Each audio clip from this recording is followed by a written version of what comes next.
Welcome to issue 220 of Critical Encounters, a podcast about Marvel Champions, a living card game by Fantasy Flight Games. Here, we take a good look at that most critical piece of the game, the encounter sets. We'll discuss those poorly understood characters, unfairly labeled villains, and the various plans to shape humanity and benefit the planet, as well as those so-called heroes intent on thwarting them.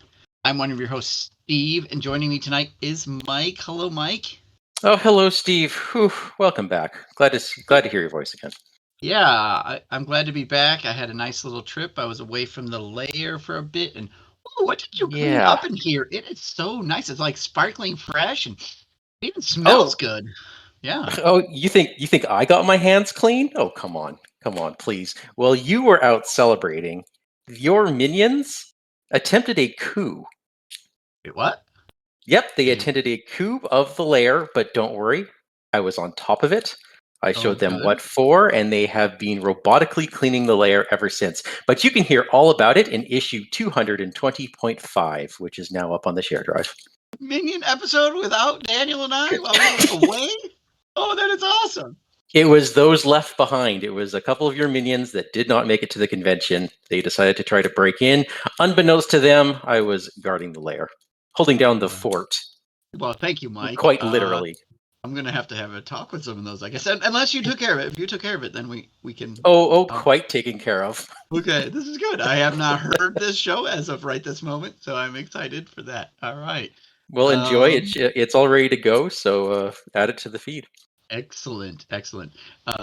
We did have a bunch of minions, though, show up because this whole, where were you thing, we were at Con of Heroes. Daniel and I went to Con of Heroes.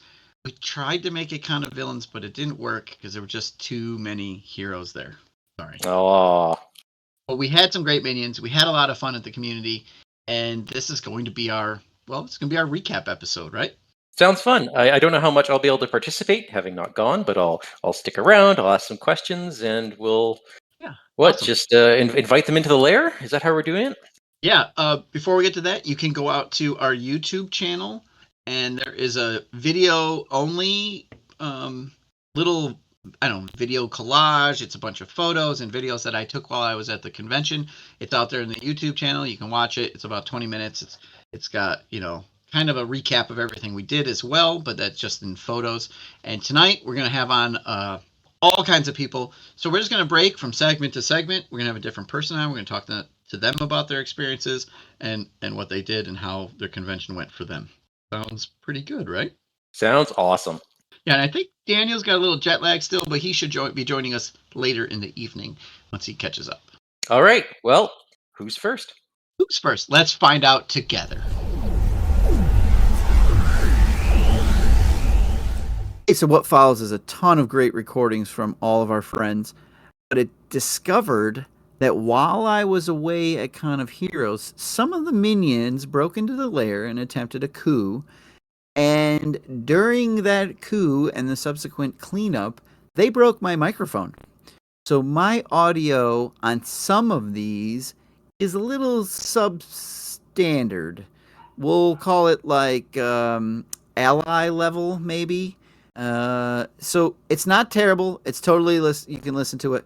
It's just not up to snuff.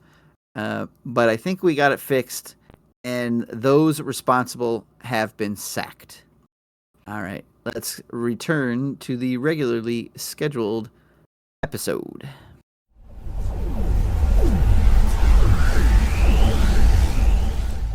Okay, we are here with Boom Guy and Keiko from the Winning Hand podcast. Hey guys, how's it going? Hey, what's up, y'all?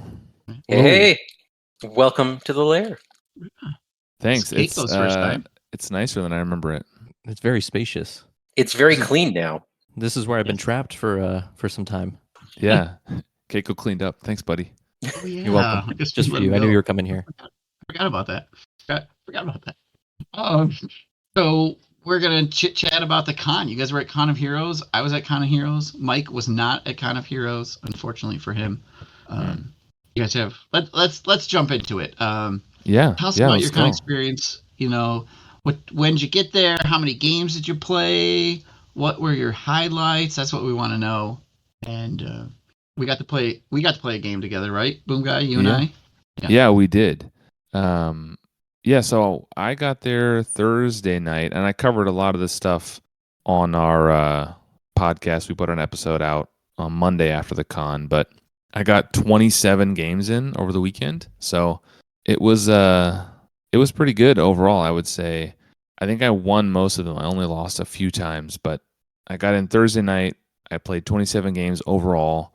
I went straight to the game center on Thursday night when I got in and played with some of the locals. Some of them were not able to make it to the con, but they came out Thursday night and we played a little bit. And then I played, obviously, Friday morning we got up and we played before Game Center opened, and then we transitioned over there and played all day and all day on Saturday. On Saturday, I didn't even take a break to eat.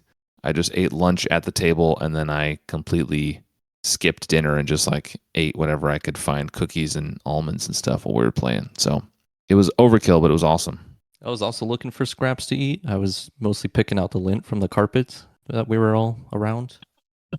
Yeah, it was enough to keep you going though. But no, I got there Friday morning, just in time for everything to kick off. I have no idea how many games I played. I lost track, but definitely enough to satiate my Marvel Champions needs. I think I only lost one game, and that's just because of how amazing I am. Yeah. Playing that Hulk deck. How I don't think there was a lot of losses from my conversations with folks.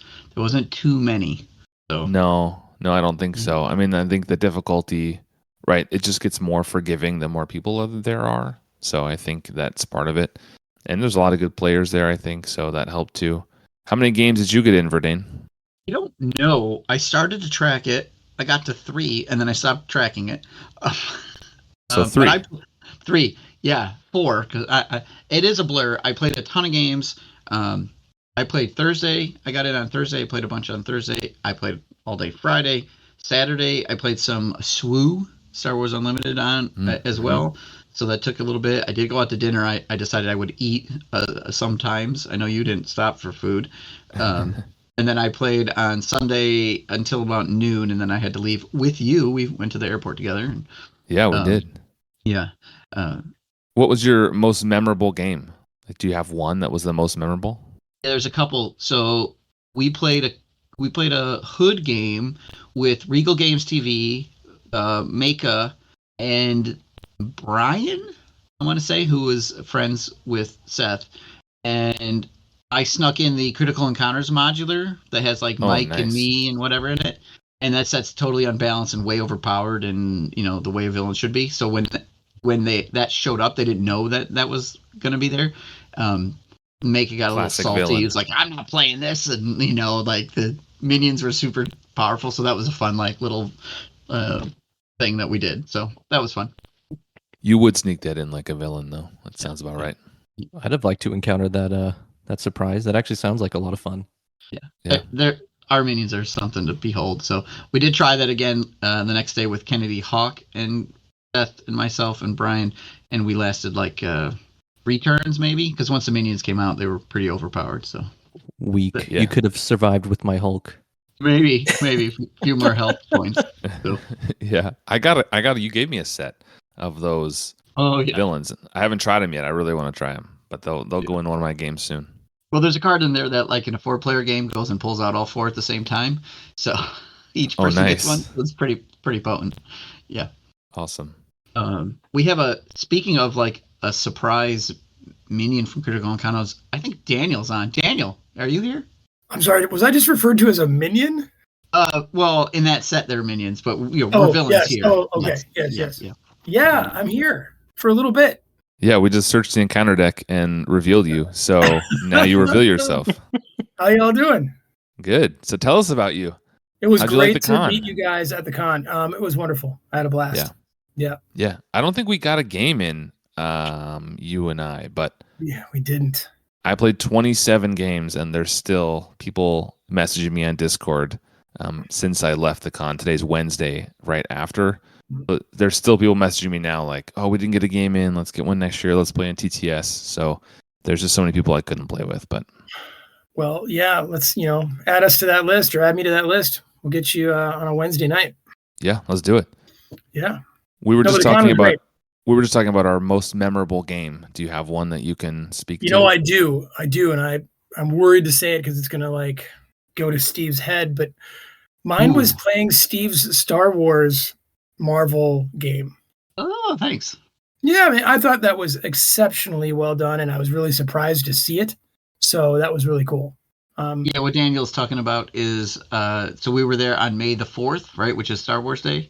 So I made a fully fleshed out 4 hero decks and a Death Star scenario. It's all Marvel Champions, but it's all Star Wars.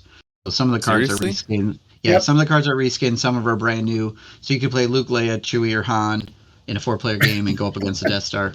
So we played that on Saturday. On May the 4th, man, I would have done that. That sounds fun. It was incredible. It was really fun and super creative and wonderfully done, Bardane.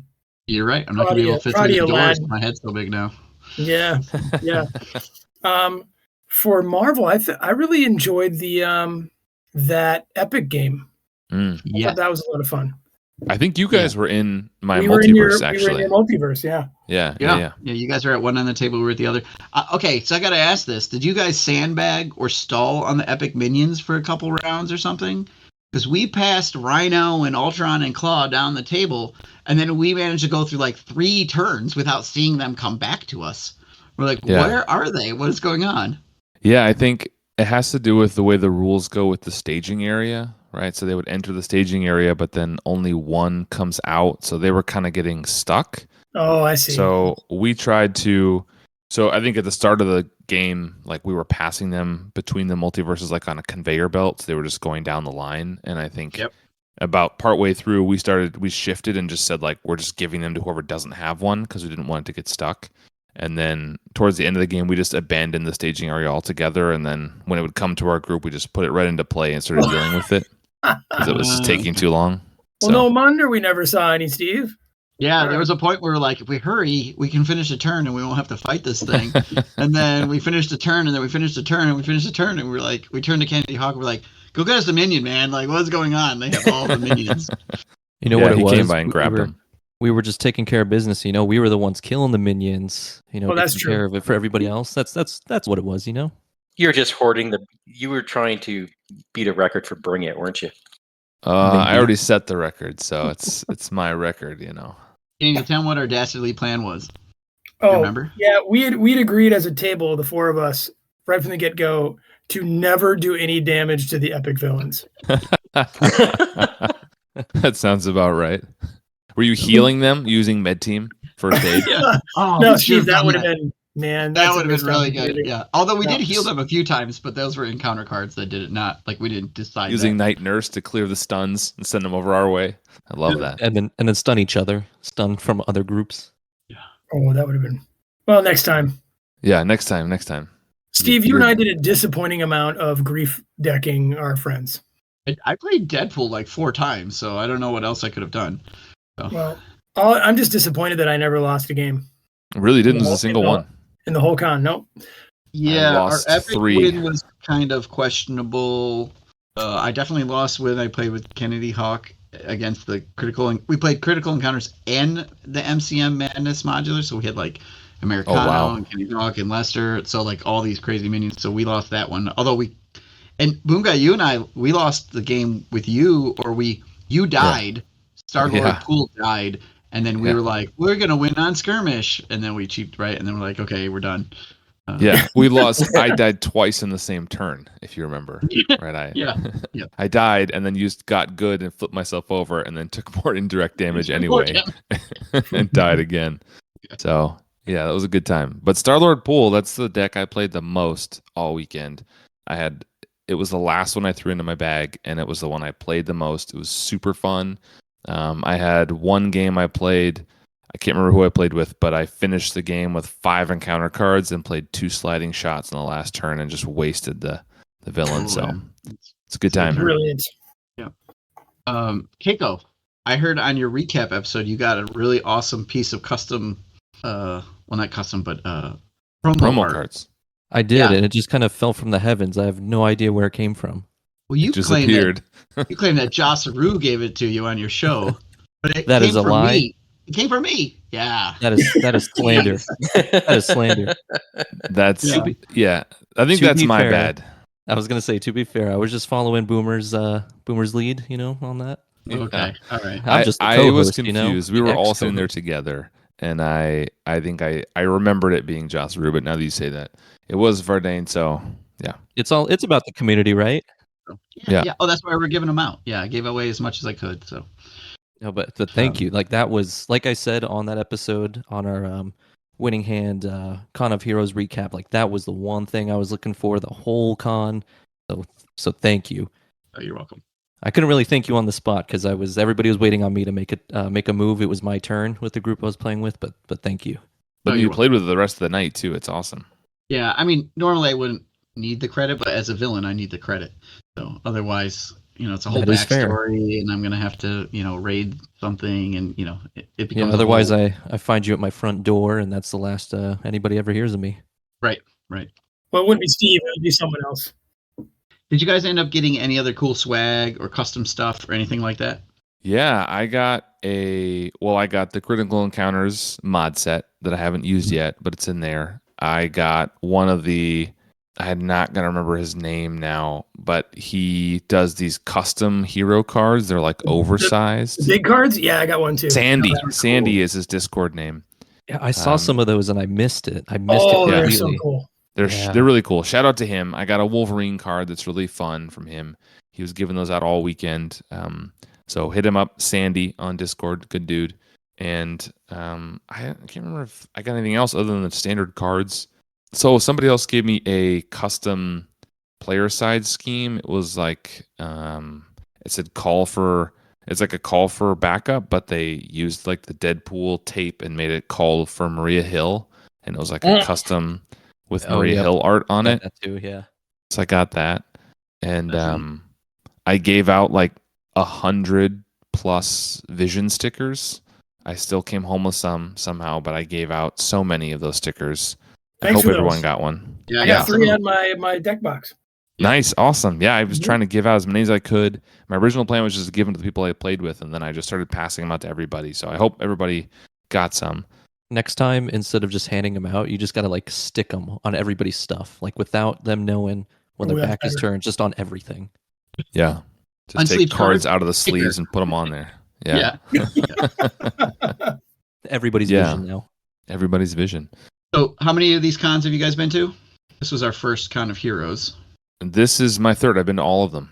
Oh, this great. one's my second. I've been going since the beginning. Highly recommend. Don't want folks to show up. What's the verdict? Highly recommend. Awesome. I mean, I think the first year we were there was between 80 and 90 people, and then there was about 100 last year, and now there's 140. I think Kennedy Hawk and Hone said so. The growth has been really awesome to see. Yeah. 140. It didn't seem that big. Huh. Yeah, I mean that's tickets sold. Maybe some people didn't show up. I don't know. I wasn't counting bodies and seats, but they said 140 tickets sold. That's pretty good. And so it's good to see the community growing. Good to see people coming in. I know Drew came in from New Zealand, and I met somebody else who came from England. So this is becoming a worldwide thing. And I would be remiss if I didn't say here. I said it on our podcast too, but I should say again. Thanks to Kennedy Hawk and Hone and Mag and Americano for putting it all together. I know it's a ton of work. They also have other jobs and families and hobbies. So to put all the time into playtesting these cards and designing the cards and booking the spaces and selling the tickets and setting up the website, all that stuff is awesome. So highly recommended. Can't argue with that. I agree 100%. They did a great job. It was a ton of fun. Hopefully we get a Con of Heroes 2025. And if you haven't come, people should go. Yeah. It's there might be an East Coast con coming too at some point. Okay. Yeah. Okay. You heard it here first. Yep. Boom I know Vermont, Daniel. So he's East Coast. There's some Virginians. There's some Virginians Yep. doing some big talk around here. Brian Jackson, who was there at the con. Some of the DC guys. The DC guys. Yeah, we're thinking about it. And I know Brant did something in Connecticut just last year, maybe a month or two ago, actually. Yeah, and I talked to a couple of guys from New York City, and I talked to somebody who's friends with Brant from Connecticut and Massachusetts. There's a bunch of New England folks that are interested in this, so I think we could probably put it together and have a Northeast really awesome Coast Con kind of thing. So, yeah, awesome. No, awesome, and it was great to meet everybody. Like, it was really, really great to see everyone in person and put kind of names to their faces. That was really cool. And I also want to throw a shout out. I did play a 4-player Vision game, which was awesome. All I 4 saw people that. playing Vision. Yeah, super fun. And one guy had a sidekick deck with Vision where he sidekicked the Vision leadership ally. So we had maximum Vision. It was a ton of fun. It was really goofy and weird and a great time. Nice. That sounds awesome, guys. It's like everybody's so friendly and welcoming, and it's just like, there are toxic communities out there and in other fan bases, but Marvel Champions, like, this is like one of the most friendliest communities, and just Totally. everybody in it, everybody was having a good time with each other. Nobody fought me on using Hulk, not even a little snicker or sneer. But the living aspect of the card game of Marvel Champions, I think, is more akin to the community. Like, Yep. and this con was a testament to that. Well, Steve got mad at me in one game for my Iron Man deck. It wasn't the deck. It was the way you were Steve's playing a villain. the deck. You brought an Iron Man deck? Yeah, I brought my Iron Man leadership deck that I talked about on the cast. God. It was so bad. He puts War Machine on. He starts to, and he's pitching suit pieces so that he can bring out War Machine. And I'm like, what are you? And this was during the Epic game, which is why we had such a bad start. He's Oh, like, it was "Do you so want me to great. switch It decks?" was so great. And every time I would make one of those plays, I'd look cheekily over at Steve. So. Like, I'm gonna spend my boots. I'm gonna spend my arc reactor to put inspired on. War Machine. What are you doing? What are you doing? That sounds awesome. Yeah. It's great. So I guess I was griefing someone. Never mind. Yeah, you griefed me quite a bit. That first 2 turns. Yeah. These LCGs tend to have really good conventions. It's part of the cooperative nature of this game. Go figure, right? It creates a very welcoming and friendly community. Yeah, no, I totally agree. I've been to the Con of the Rings as well, and I think it's the same thing like you were talking about. Like, no one leaves feeling bad because no one loses. Like, you're not, you don't go and show up and spend all day getting your butt kicked and then you go home. It's like you're all in it together and you're having a good time. So, yeah, absolutely. All right, well, we've got more groups. We have more groups, but please pitch your show before you head out. Oh, yes. If anyone doesn't know, I run a podcast called Winning Hand, where we talk all about Marvel Champions every time. So feel free to stop by. You can find us on YouTube and Spotify and Apple, wherever you get podcasts. You can find Winning Hand. And give us a listen. We did a podcast recapping the Con of Heroes just this week, so you can give that a listen if you want to hear more con content. Thanks, fellas. Awesome. Thanks a lot. For joining us. Thanks for having us, y'all.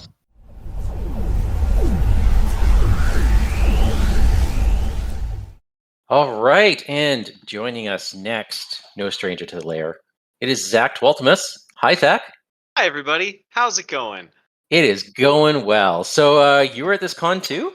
I was, yeah. It's nice, like when a con like this is directly across the parking lot from the FFG offices. It's it makes it a little easier to attend. So did you get to get some gamers in? Yeah. I was only able to swing by on Friday, but Dan was kind enough to secure me a spot at the Epic game that took place on Friday, and I was even more fortunate to be seated with some of y'all podcaster types, namely Steve and Daniel.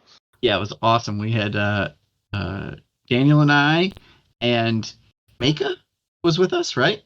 And Zach sat down, and you had this deck, and you looked at us, and you're like, "Is it okay if I play my Groot Justice deck?"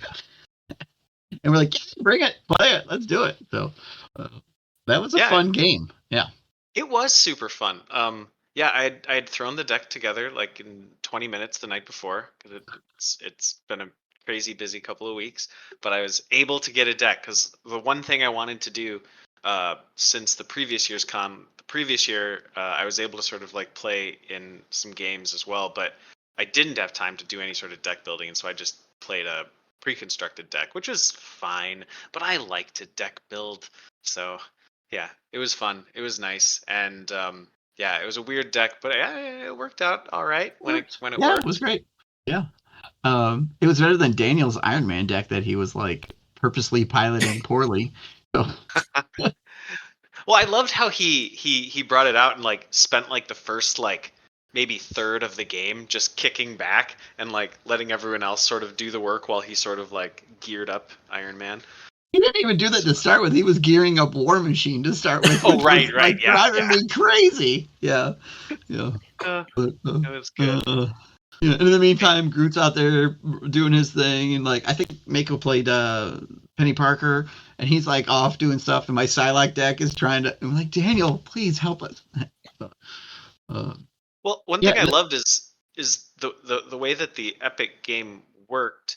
It was like there were like multiple tables working together to sort of like fight off these like uh, dimension hopping super minions in the forms of Ultron, Claw, and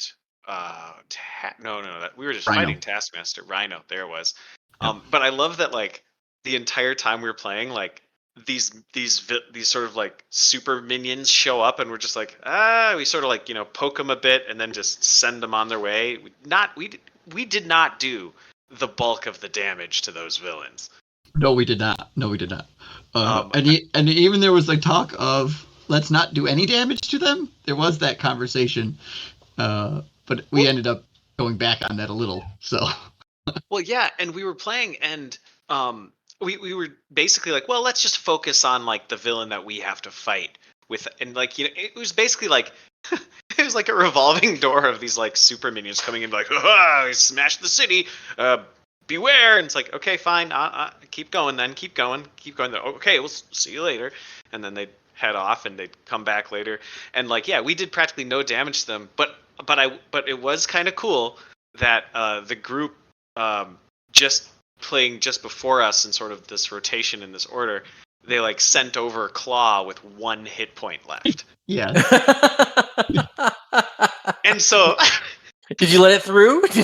Well, no. Well, it was one of those things where it's like, I mean, all right, we'll finish him off.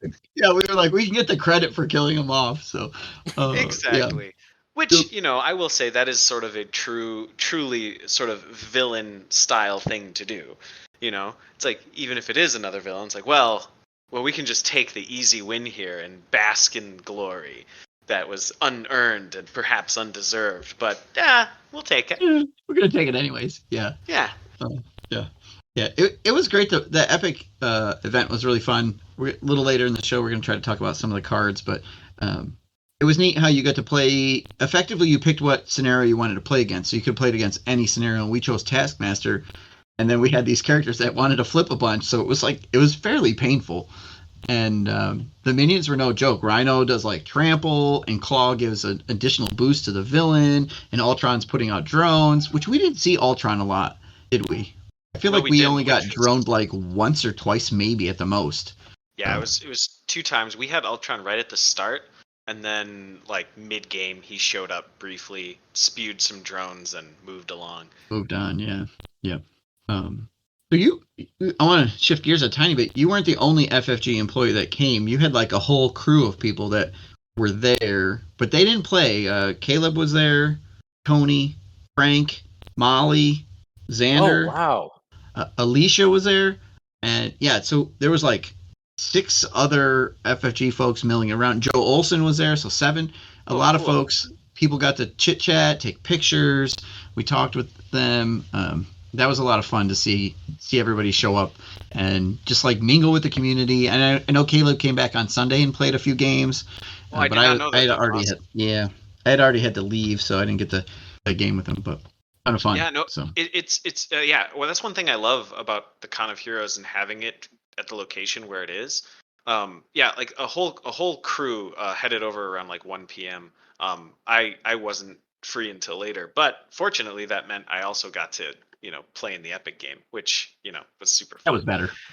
Oh, I think so. I mean, as much fun as it is to just sort of like talk to fans and like talk to and playtesters as well. Like, I mean, like there was a bunch of playtesters roaming around at the con that I work with as well. So it's great to see people and like chat and stuff, but like it's so rare that I actually get a chance to like sit down and like play some Marvel Champions with folks. And so, yeah, I love playing games, and I love playing games with people who are great people, and I got to do that, and I really appreciated that. Well, you got to play with 2 great people and then Daniel. So, Yeah. not here to Poor defend guy's not himself. even here to defend himself. Exactly. And whose fault is that? Yeah. Oh. Yeah, Zach, that was great. I hope that you can join us again at the con and play. We can get another game in. That'd be awesome. So. Yeah, no, absolutely. I plan on attending each year it happens. I mean, I got to collect those poker chips, you know. Oh yeah, I was gonna. Did you get some? That's nice. I did. Yeah, Dan was great. I got a tiny little packet. I got one of the con poker chips and the con campaign deck or whatever. Oh, like the sticker sheet and the deck of cards. Yeah. Yeah, so Cool. I haven't tried it out yet, but I'm excited to give it a shot. Yeah, that was really fun. We'll probably talk about that a little more with another guest who played it. So. Oh yeah, no spoilers for me. Yeah, we won't do that. So. Cool. Well, thanks so much for sitting down and chatting with us. Yeah, absolutely. Thanks for having me on again, and I will cede the floor to the continuing parade of congoers. Thanks, Zach. All right. Take care, Zach. All right, bye guys. Bye.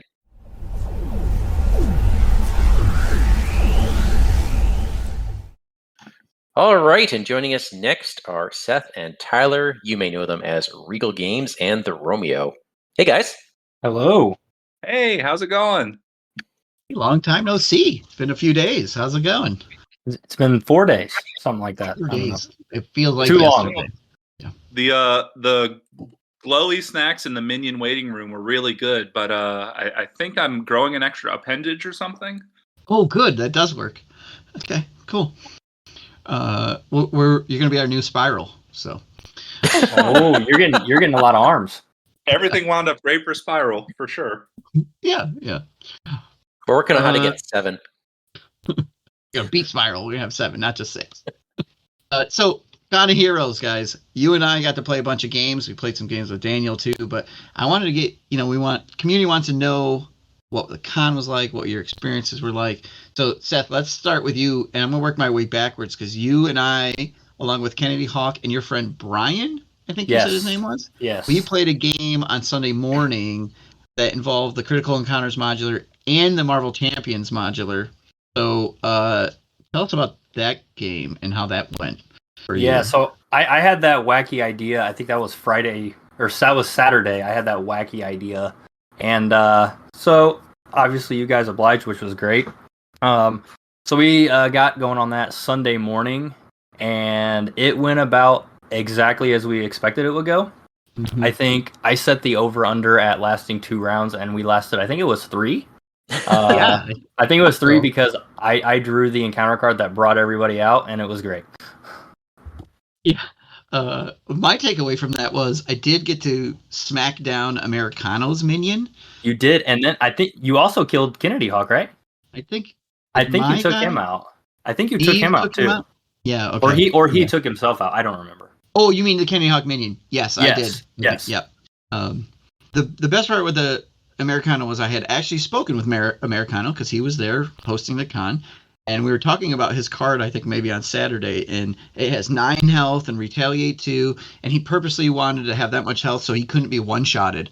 So when I one-shotted him with Deadpool, I was like, that's right. You did do that. And the other funny thing that happened during that game was before you came and sat down, Kennedy Hawk was like, we should stack the deck so Steve gets the Mike minion and the Kennedy Hawk minion because their interaction with each other is absolutely silly. And then he got them themselves. He got them both. Yeah. He got them both in the same turn himself. He was playing Star-Lord. He had like 3 encounter cards, and yeah, it was hilarious. And he even said, he's like, it's probably going to happen to me. And it did. Yeah, because the Mike minion makes you discard all your non-protection aspect cards. And the Kennedy Hawk interacts with protection cards as well. Does something it makes you get rid of the protection ones. Yeah. And he was playing a Star-Lord regroup deck. Oh, yeah, he was playing protection. Yeah, it was brutal. Yeah, this is good. And we played with encounter set, the critical encounters one with Hood the night before with Maka. Yeah, you snuck that in. Yeah, and then Maka made us take it out because he was all pouty and grumpy about it. So because I also drew the critical encounter treachery again. Yeah, I haven't asked for drawing that card. Yeah, that card just says if you don't have a critical encounter minion engage with you, go get one. So, yeah, it was great. Yeah. Y'all gave me a set of those cards to bring home. I'm gonna bring it to my local group. They'll have no idea what hit them. Yeah, they definitely won't. So no. Yeah. Well, let's switch gears, Romeo. You and I played a few games together, and I saw your stats. I actually used your stats in our little video out on YouTube. You were tracking all your games. Let's talk about all those games and not, how well did the villains do when they played against you? Yeah, I had a little notebook tracking all the games. Steve, I think you and I played 2 games, and Daniel joined us for one of those. Overall, I played 21 games, and the poor villains could only win 2 of those. So hopefully a better showing next year. Yeah, hopefully. I got 21 games in with 23 different players, a good assortment of a 4-player, 3-player, 2-player. A lot of fun, a lot of games. You didn't play any solo games? Did not play any solo games, no. Okay. But not well. I suppose that doesn't count. It does count. I didn't track it, but I played a solo game in the airport between flights on the way back. Yeah, that counts. Boom, there you go. Okay, that counts. I guess I played 22 games. Okay. I was really interested to see all the heroes folks were using too. There was just a really wide spread.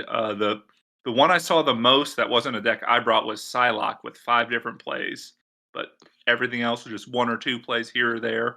Good variety. Yeah, I played Psylocke twice. I can recall playing her 2 times. So I used her in the Epic game, and I played with a couple that I had never met before on Sunday after the game with Seth. Just they were setting up or doing something. I'm like, hey, I've seen you around. You want to play a game? And they're like, yeah. So we sat down and we played a game. That I think was the most fun part, just being able to see someone setting up and saying, I could impose on you. Let's play a game. And everyone was willing and be flexible with their tables, and it was a lot of fun. Yeah, I don't think I had anybody. I mean, the only time somebody maybe was like, oh, I already had a plan to play with so-and-so or something like that. But in general, I didn't see anybody looking for games for more than a couple minutes.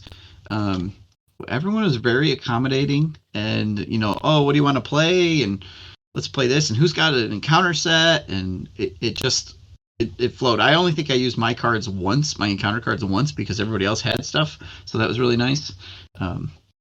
Steve, I got to ask, has your back recovered from that first day playing games on the ottoman in the lobby? Oh, no.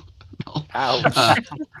We were all hunched over because Thursday night, there was 40 people in the hotel lobby and there was not enough seating, right? But not the hotel's job to provide seating for all these people in their lobby who have decided that they're going to just flood the place and play Marvel Champions.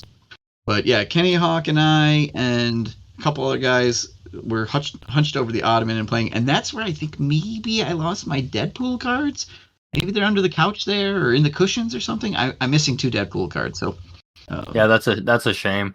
I will say the lobby seating situation was better than last year because we didn't have the salon last year, the extra room. So all the games at the hotel were in the lobby and in that little side area down the hall. Yeah, the salon. So what they did was they opened up Salon D, which is just like a little room where the breakfast was, and breakfast was good. I thought, right, for free breakfast, I guess. And then we could use all those tables. There was a dozen tables in there or more, right? I think I played as many games in Salon D as I did the Game Center. So yep. So speaking of that, what was the most coveted card the whole weekend? Do you think? Like the one everybody wanted? Yeah, and this is a trick question. I mean, probably everyone wanted each other's helicarrier, right? No, that's a good one. But the correct answer was the card that got you into breakfast in the morning. Oh, yeah, the breakfast voucher. So if you stayed in the hotel, you're supposed to get this card that said you could go to breakfast in the morning. But they didn't give them out to everybody. They should have got one, and people had to struggle to get one. And funny story, too. So when we booked our room, we used the link that got the con rate, but we switched the payment somehow or whatever because we found a cheaper rate, and it took the con block off, so we actually didn't get breakfast vouchers, and we couldn't get them, which was very unfortunate. That's okay. We found a cool little hole in the wall pancake place down the street. It was really, really good. Oh, okay, good. Yeah, they were stingy with their breakfast vouchers. So, all right. So, did you guys play any games other than Marvel Champions? Did you get any people who were playing SWU? Were you into that at all? Never. I'm not into SWU. Okay. I watched a couple games. My group got a game of Astro Knights in on Thursday night when we arrived, so that was fun. If you've never played Astro Knights, it's a different skin of Aeon's in, basically. I didn't get any Star Wars in either because I'm not getting into the game because I need to not spend $1,000 on it. I'm with you right there. Right. Smart move. I did get a game of Spirit Island in with Journeyman and Sko and Jomo, I think, were the other players in that. Like, you play that? Have you played that? Oh yeah, Spirit Islands are fantastic. Yeah. Oh, great co-op game.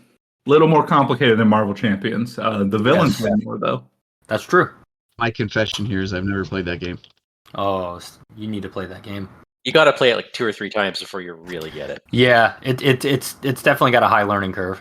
I'll give it a shot here then. I'll have to get a hold of it. So, my other question: did you guys get any cool raffle prizes or swag or anything cool like that? Yeah. So everybody in my group got something, which was cool. Our nice. friend Alex was the first one called, and I kind of jokingly told him to get the Green Goblin mat that was up there, and he somehow got it, which was fantastic. So that's like an early FFG OP prize, right? The Green Goblin one. Yeah, it was. I think it was the OP kit 1. I think it was the first OP kit.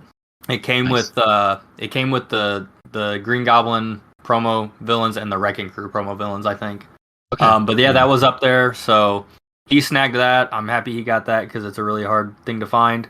Then my friend Brian that we played with, he grabbed a set of mutant promos. He got the Cable Colossus and Deadpool full arts. So I'm happy to have those in my collection since we all kind of share. And I actually was able to get the alternate art Shadowcat promo, which I'm very excited about. That's a good one. That's a really cool. I'm very excited about that one. Alt art, great. I was able to get a Con of Heroes 2023 mat to take home, which was very cool. Excellent. And then some guy gave me a set of Critical Encounters cards. I don't know what I'm going to do with those. Yeah, they're good fire starters, I hear. So also, someone had a Steve Kimmel from Play the Game couldn't come this year, but someone had a batch of Steve Carrier cards, which is a great card. It's a support 3 cost. You exhaust it, and it will reduce the cost of the next card played by Steve Kimmel by 1 for the next turn. That's excellent. So if anyone's looking for a Steve Carrier game, I've got one. it sounds like we need one of those for Daniel, Mike. Yep. Oh yeah. Yeah, a Dan Carrier. We'll have to steal that from Steve. We're villains. We can steal stuff. That's right. It's encouraged. Yeah. I got that Magneto mat, which is pretty cool. So. Yeah, it's a good one. I like that. And this year's was a Juggernaut mat, which is also really cool looking, really slick. Yeah, it's like nice and clean, but with just like the helmet logo on it. Yeah. I wish I could get my hands on a 2022 Con of Heroes mat, but I don't think that's going to happen. It had the Thanos glove on it, right? Yeah, it was the yellow with the Infinity Gauntlet on it. Ooh. All right, would you guys have any hopes for the next con or any suggestions for new stuff or anything else you want to add before we move on to our next set of community members? I've only been for 2 years, so I'm still kind of getting a sort of a grasp on what the weekend entails, but I do really enjoy just the sheer amount of games that you can get in. It's a really fun game to play, and I don't get to play it as much as I want to because of real life, so it's nice to just kind of book a weekend and just go play, even if you get into some wacky games with, custom sets or just any of the stuff that they have planned. It's a fantastic weekend, and I'm looking forward to next year already. Yeah, same for me. I had just a ton of fun. Honestly, if the exact same con happened again in a week, I'd go back again. I think the only thing that'd be different is I would pack different so I could space to bring some more games home. because there were some I was like, ooh, I should get that, but no, didn't have space for it. Oh man, you just do what I do, and I just throw out all my socks and underwear. There's Right. room in the suitcase now. Boom. I don't need those. All right, Seth, Tyler, thanks so much for hopping on. Absolutely. Thank you for having me. Hope to Yeah, meet you in person in the future, and you guys take care until the next time. Yeah, Yes. thanks Thank you. for being such great minions of the show. We love seeing you guys chatting out there and interacting with us. So Absolutely. it's great to meet you face to face and play some games with you. So Yes. thanks. Agree. Thank you. Thanks so much. Bye-bye. Bye.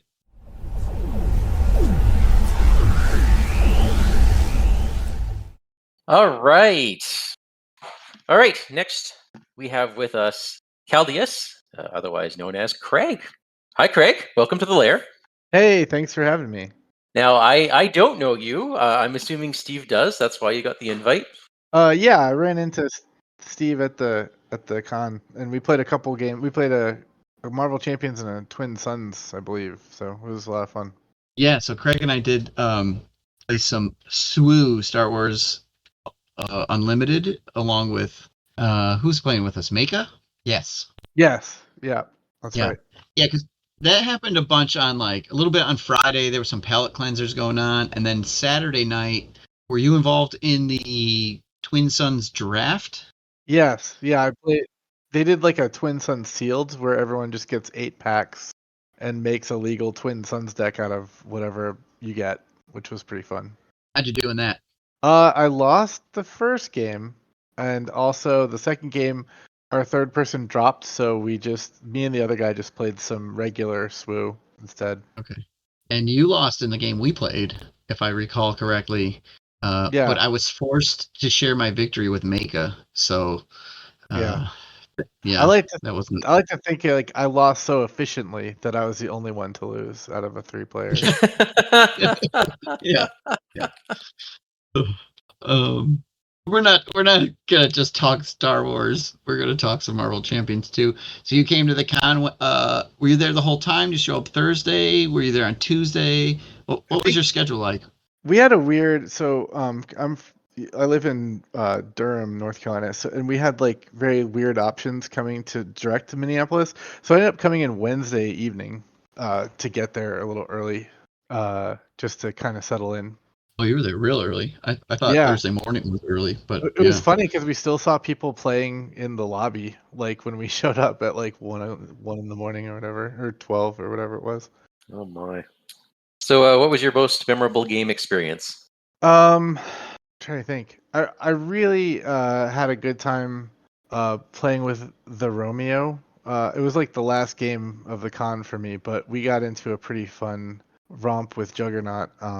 And he was Venom and I was Cable, and I think Michael, who was also playing, I forget what hero he had, but that was a lot of fun because it was kind of like towards the end, and we were all feeling it was late. We're feeling kind of surly, I guess, and we were kind of bantering back and forth a lot while we were playing, which was a lot of fun. nice. Yeah, Romeo was just on, and he was fun to play with. I got a couple games in with him. How late did you stay on Sunday? I actually left Sunday morning because again, like the flights are weird. I would have had to leave like Monday, I think, to make it direct. At least when I was looking at the flights, maybe they added one. I don't know, but yeah, it was kind of weird. So I was like, I'll just leave Sunday around 7:30. Okay, yeah.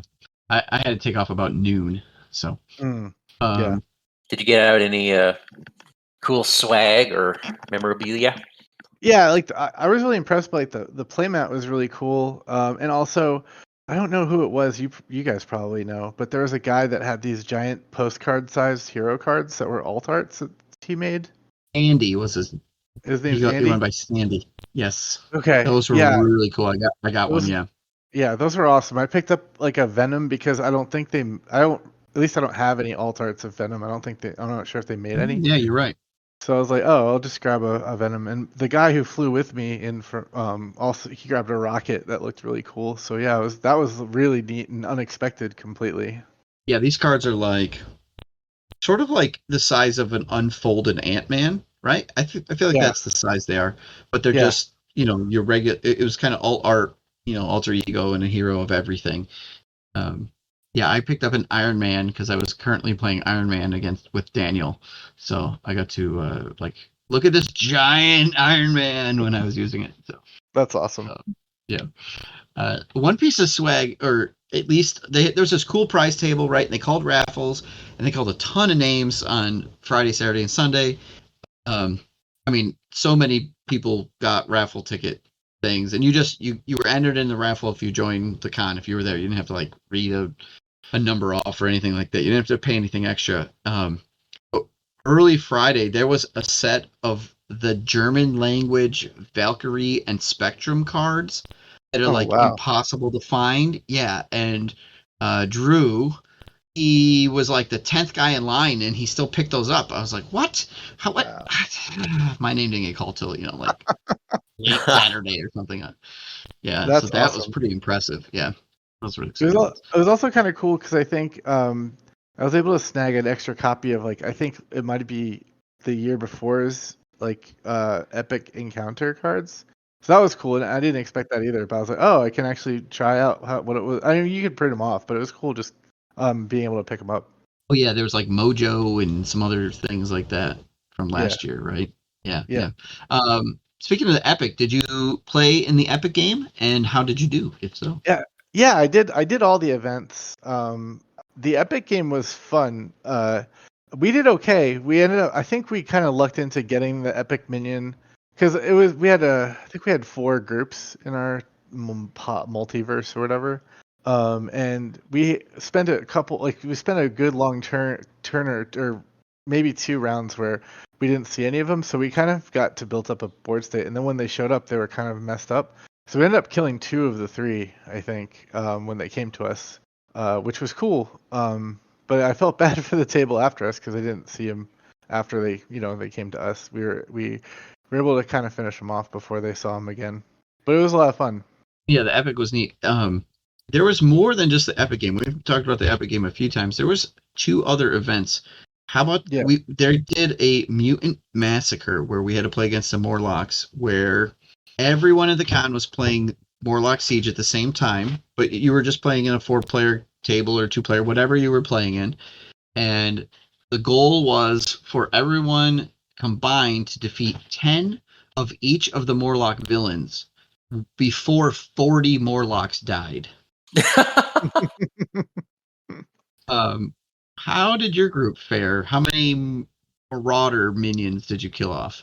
I think how many Marauder villains did you kill off, do you think? I think we only got through 2 of them.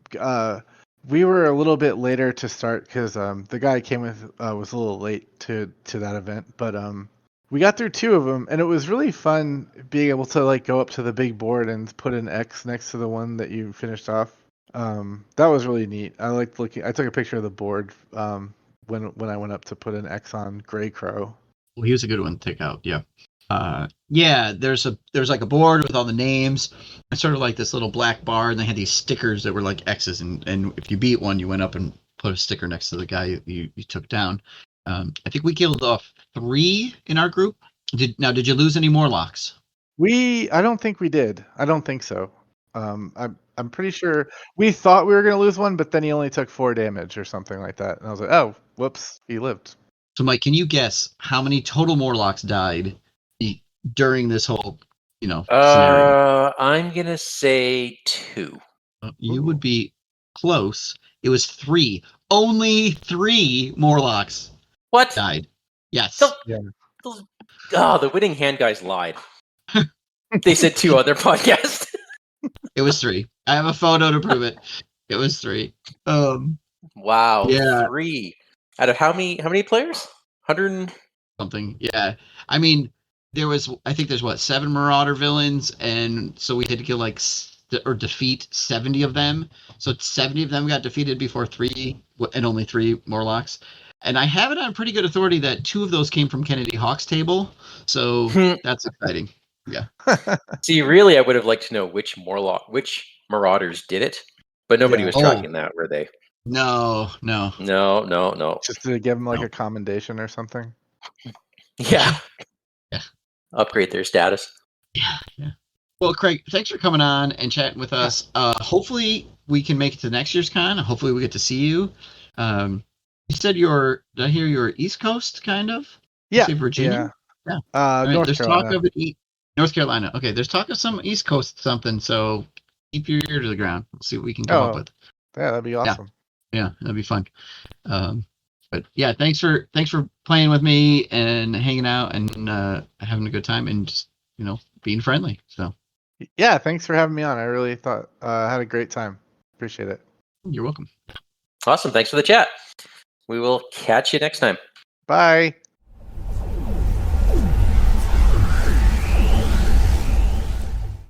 All right. Next up through the portal, it's Drew. Welcome back, Drew. Hello. Or as some of us are now affectionately calling him, Dr. 00. Yeah, please refer to me by my proper title. Doctor. So how was the convention? How'd you like it? It was good. It was amazing. It was very expensive for me to go, flying all the way from New Zealand, but I really don't I don't regret it at all. Everyone was so amazing, and it was really great. Obviously, I've seen, like you guys before. We've chatted on video chat and things like that. But it was still really great seeing people in person, and then also people that I'd never seen. I'd never seen a picture of them or anything. Meeting them for the first time, actually sitting down and playing games with them and stuff. It was all really great. It was amazing. Absolutely loved it. Yeah, there's a little bit of like I don't know, voice shock sometimes. There's like, oh, Americano does not look like what I thought Americano would look like. I don't know what I really thought he would look like, but that's not it. So that yeah, I was actually yeah, I was talking with, I can't remember now who it was that I was talking to. I was saying, yeah, this person looked exactly how I thought, and this person not at all how I thought. It was different. Yep. So you and I got a couple games in. I saw you there early. You came in early for the because of, I'm guessing, jet lag, time zone, just travel time. Yeah, so my total travel time there and back was about 40 something hours. So it's a little bit over 20 hours each way, including all the layovers and stuff. So I left Wednesday, and then I arrived Wednesday. And then I went home on Monday and arrived on Wednesday. So I did lots of time travel back and forth. On Wednesday.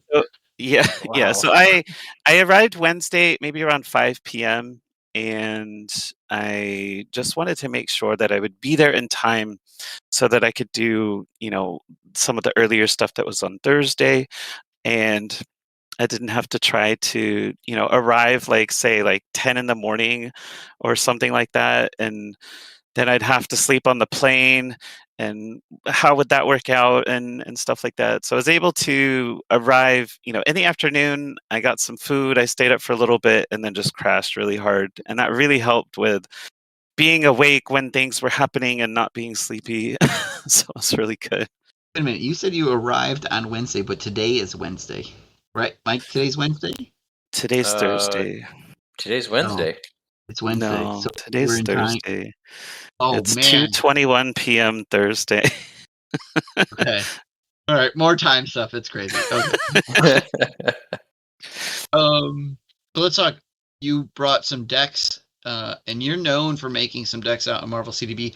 Did you see other people playing your Marvel CDB decks? Did anyone comment to you? I didn't see anyone, at a table that I was playing, with my deck, but I did have a few people. They said, "Oh, I brought this deck and I brought this deck," and I was like, that's awesome for me to hear. I was like, wow, that's that's so great that of all the decks you could bring, because I think when you really get down to it, you don't really need that many decks. Like for me, I'm thinking I need like 10 decks, 20 decks. I need all of these different decks. And then I played with, I think I played 7 or 8 of them. But you could easily just get by with like 5. So for me, thinking that, how many decks did you actually bring? And if at least one of them was one of mine, like that's a huge compliment. right? That you think my deck is worthy of bringing. So that was really cool. Well, I brought one of your decks, so. Oh yeah, which one did you bring? There's a Penny Parker Aggression. I don't Oh remember the yeah. name of it. Oh yeah, you did tell me that. Yeah. It was fun. I love that deck. Yeah, I ended up bringing Penny Parker. I had to limit myself on a few of these decks that I consider that maybe like monopolize the game clock, if you will. Because I think with certain groups, if you know the people really well, you can play a deck like that, like the Bishop deck that I posted most recently, the leadership one. That deck is really, really strong, actually. But what can happen sometimes is you can take like a 20-30 minute turn, spend a million resources in a single turn, do just so much, value and take care of this thing and that thing and this thing. And then by the end of your turn, you're like, okay, well, that's it. Good job, guys. I'll see you next game. And then you just kind of, don't let anyone else have a turn. And so I was really cognizant of that. I was like, I can't do that. But Penny was like the one the one deck that I allowed myself, which can kind of do that. Yeah, that's nice to be aware that you're in a multiplayer game and there's multiple people. Because a 4-player game can go kind of long, especially if you're going to take 20 minutes in one turn. The other guys start chatting and you forget where you're at and things like that. So bringing a deck that doesn't do that that's a nice thing. I don't think I encountered anyone doing that, so that was nice. Yeah, I did that a couple of times myself because I did play my Penny deck. But thankfully, again, as I said, it was with people that I knew and trusted. It wasn't just people that I'm meeting for the first time, like, oh, hello, I'm Drew. It's nice to meet you. I'm going to play this 20-minute turn and then the game will be over. Great game. Yeah. So I made sure I didn't do too many of those. But I did play a couple of games with people who are playing, heroes like Domino and Deadpool and stuff, and they can end up taking a lot of game actions as well. And it's, as long as you can do it quickly, as long as you understand what's going on and stuff, it can still be really fun. The campaign that we did, remember, Yes, we haven't I talked don't know about if that you yet. talked about it yet on the We haven't podcast. actually. Okay, well, it was really fun. The group that I joined, we actually did 5 games of it because we are absolutely insane. But I played a Captain Marvel confused float like a butterfly deck, and neat. she doesn't really benefit from float like a butterfly very much because she hits for like 2 with her basic attack, but she doesn't really ready a lot. She hits for like 5s with her photonic blast, 10 with her energy channels, and she doesn't do that very often. So she's got Spider Woman in her deck that confuses. You can also add Dazzler, Banshee, Eros, and Professor X, and things like that to get more confuses. And then, of course, Sonic Rifle. And then I just give the float like a butterfly to everyone else. And in our pod, it was me on Captain Marvel. We had a Cable player with all the side schemes. We had a Domino player who had 1 pool card in his whole deck. So we kept having to deal with Crisis Deadpools just so he could play Intuitiveness. And then we had a Deadpool aggression player. So what I do is I'd give them all float like a butterfly. We'd confuse the villain and say, "All right, guys, go nuts, have fun." And what's really interesting is that in a multiplayer game, you can actually get by with very, very few thwarting cards. I see a lot of comments from people saying that Even the Odds is a terrible, terrible card. But in a 4-player game, it is specifically so strong because you can use that with Passion for Justice and Operative Skill, and now you're thwarting 6 from everything. You can put on Overwatch, and now suddenly you're thwarting 12 from something, or you could dump all of that extra thwarting onto the main scheme and things like that. And so I had like 6 cards in my whole deck that was actually thwarting events. But we were able to handle all of that. And then with Cable, like throwing out a whole bunch of player side schemes, we were able to complete them all really quickly, and it was so much fun. Just being able to do that and just having a turn where I say, well, I hit for 10, and it's taken me about 5 seconds to say that, pass the turn, and then you Right. guys just have fun. Villain's confused. Go nuts. Yeah, I was not part of those crazy games with you, so. Yeah, but we did Magog. And I'm Oh, trying to is that remember who was I that the played. Magog where Daniel? Yes. So we played Michael. You'll appreciate this. Where's Mustafa? We played Magog, and Daniel ran the encounter deck, and he pick and choose the encounter cards that we got. Oh yeah. So it was like he'd draw Better 4. villains for better tomorrow. Yes, very similar to that.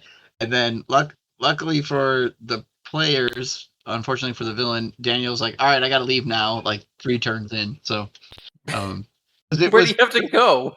I would see his brother for dinner or something like that. Oh, okay. Yeah. But that was fun. Yeah, I can't remember who you were playing or who I was playing, Drew. I can't I remember. remember now I was playing X-23, and I think you were playing Deadpool. Oh, did we play? Do you have my Deadpool cards? Somebody has 2 of my Deadpool cards. I forgot I played Deadpool in that game. I don't think so. I'll check though, but I don't think I have any of them. Okay, give a look. But yeah, I was playing X-23, and he kept giving me cards that got rid of Honey Badger, and that was really annoying. Yeah.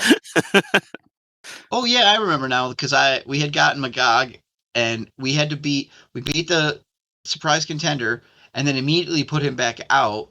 So then we beat him again and Magog. Like we had to beat them both in the same turn, or else we were gonna lose.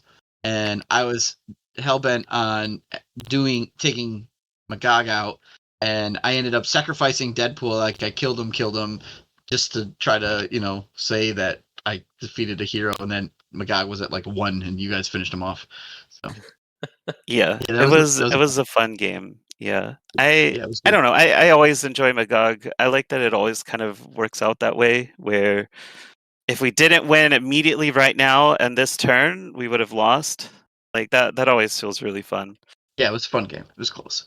Who played with us? Mika, I think, probably. Yeah. So campaign-wise, you mentioned the campaign. You played at 5 scenarios, which was free to choose. You basically got to pick like 1 to.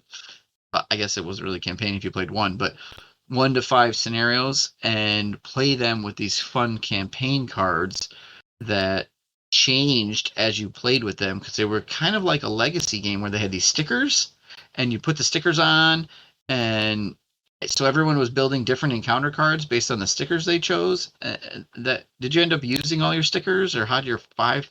Well, I haven't used my stickers. We used someone else's stickers for the campaign. So mine are still sitting in my box, untouched, unstickered. So I guess I can play some more games and get working on that for my own.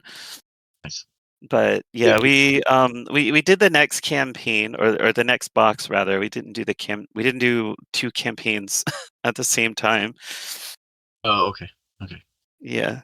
So we didn't do the next campaign. We just did the Con of Heroes campaign. But we had a lot of fun with it. We went through all of our games, and we finished it all by the end, and we didn't lose any of them.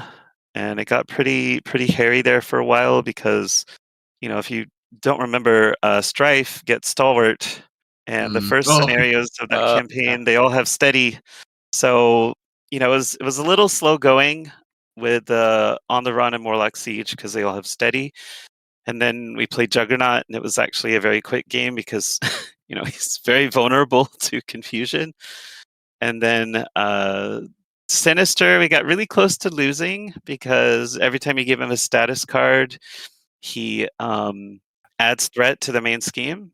And every time you shuffle the encounter deck with those new those legacy cards, he gets a tough status, and we were shuffling the deck constantly because of those cards. Yes. Yeah.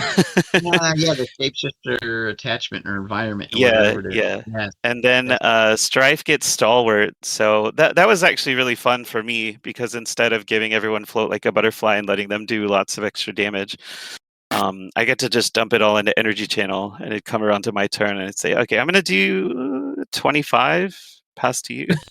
And that felt really good. I did 3 photonic blasts in a single turn after an energy channel, and that was really fun. Awesome. My goodness. All right. Well, Drew, thanks so much for chatting with us. Yeah, thanks for having me. It was a wonderful time. I played so many games with so many people, and I definitely want to come back for next year. We'll just see how expensive it'll be next time. But if I go next year, then no one else has any excuse, right? Because I'm coming all the way from New Zealand. Yeah. Yeah. True. All right. Well, take care, Drew. All right. Yep. Take care. Thank you, guys. Thanks so much.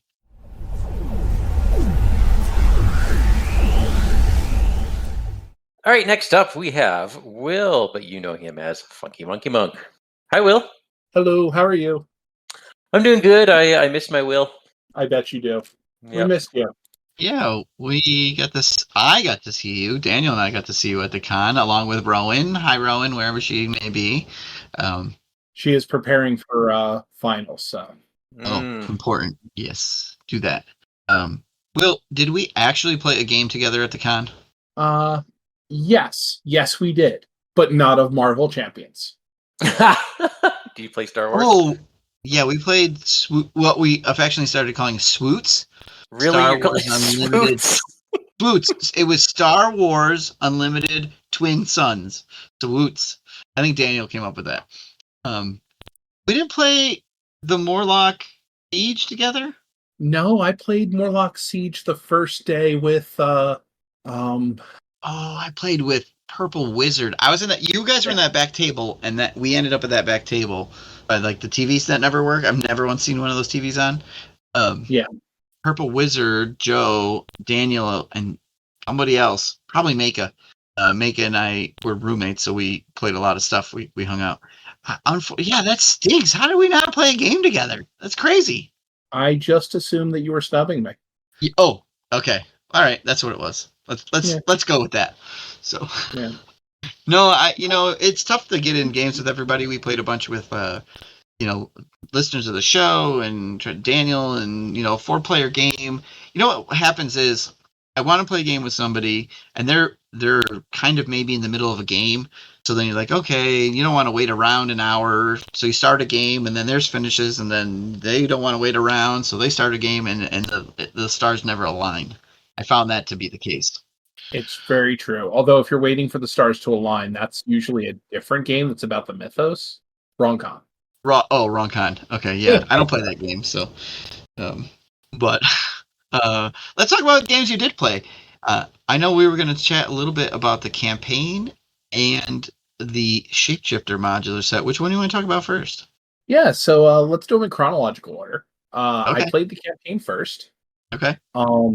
A friend of mine, Logan G, as well as another member of the New York City crew, Ricky. We decided we were going to try to tackle 5 scenarios for the full con campaign. Thanks. And we played through the entirety of Next Evolution. Which you played all 5? All 5. It was a great time. We brought the most ridiculous jank we could bring. Awesome. With the attempt to try to complete it before most of the con had finished their first or second game. Whoa. We were trying to speed run it, and I will proudly say we finished all 5 in 3.5 hours. Wow. So, Daniel and I only played 2, and I'm pretty positive you completed your 5 faster than our 2. So if that helps you feel better, there you go. So you definitely beat us. I absolutely loved the con campaign and what it added to it. Like every single one felt like it was introducing some interesting decisions. But I don't want to necessarily spoil any of the con campaign cards, or the Danger Room cards. But yeah, so let's talk in general terms, because we will probably talk about the cards at the end of this episode, but so that's the early spoiler for folks, but we don't want to spoil them during your part. But what the con campaign was, a bunch of environment cards, and on one side was something bad for the heroes, which we liked, and there are different things like something that would impact allies, something that would impact health, something that would impact whatever it might be that a hero's trying to do.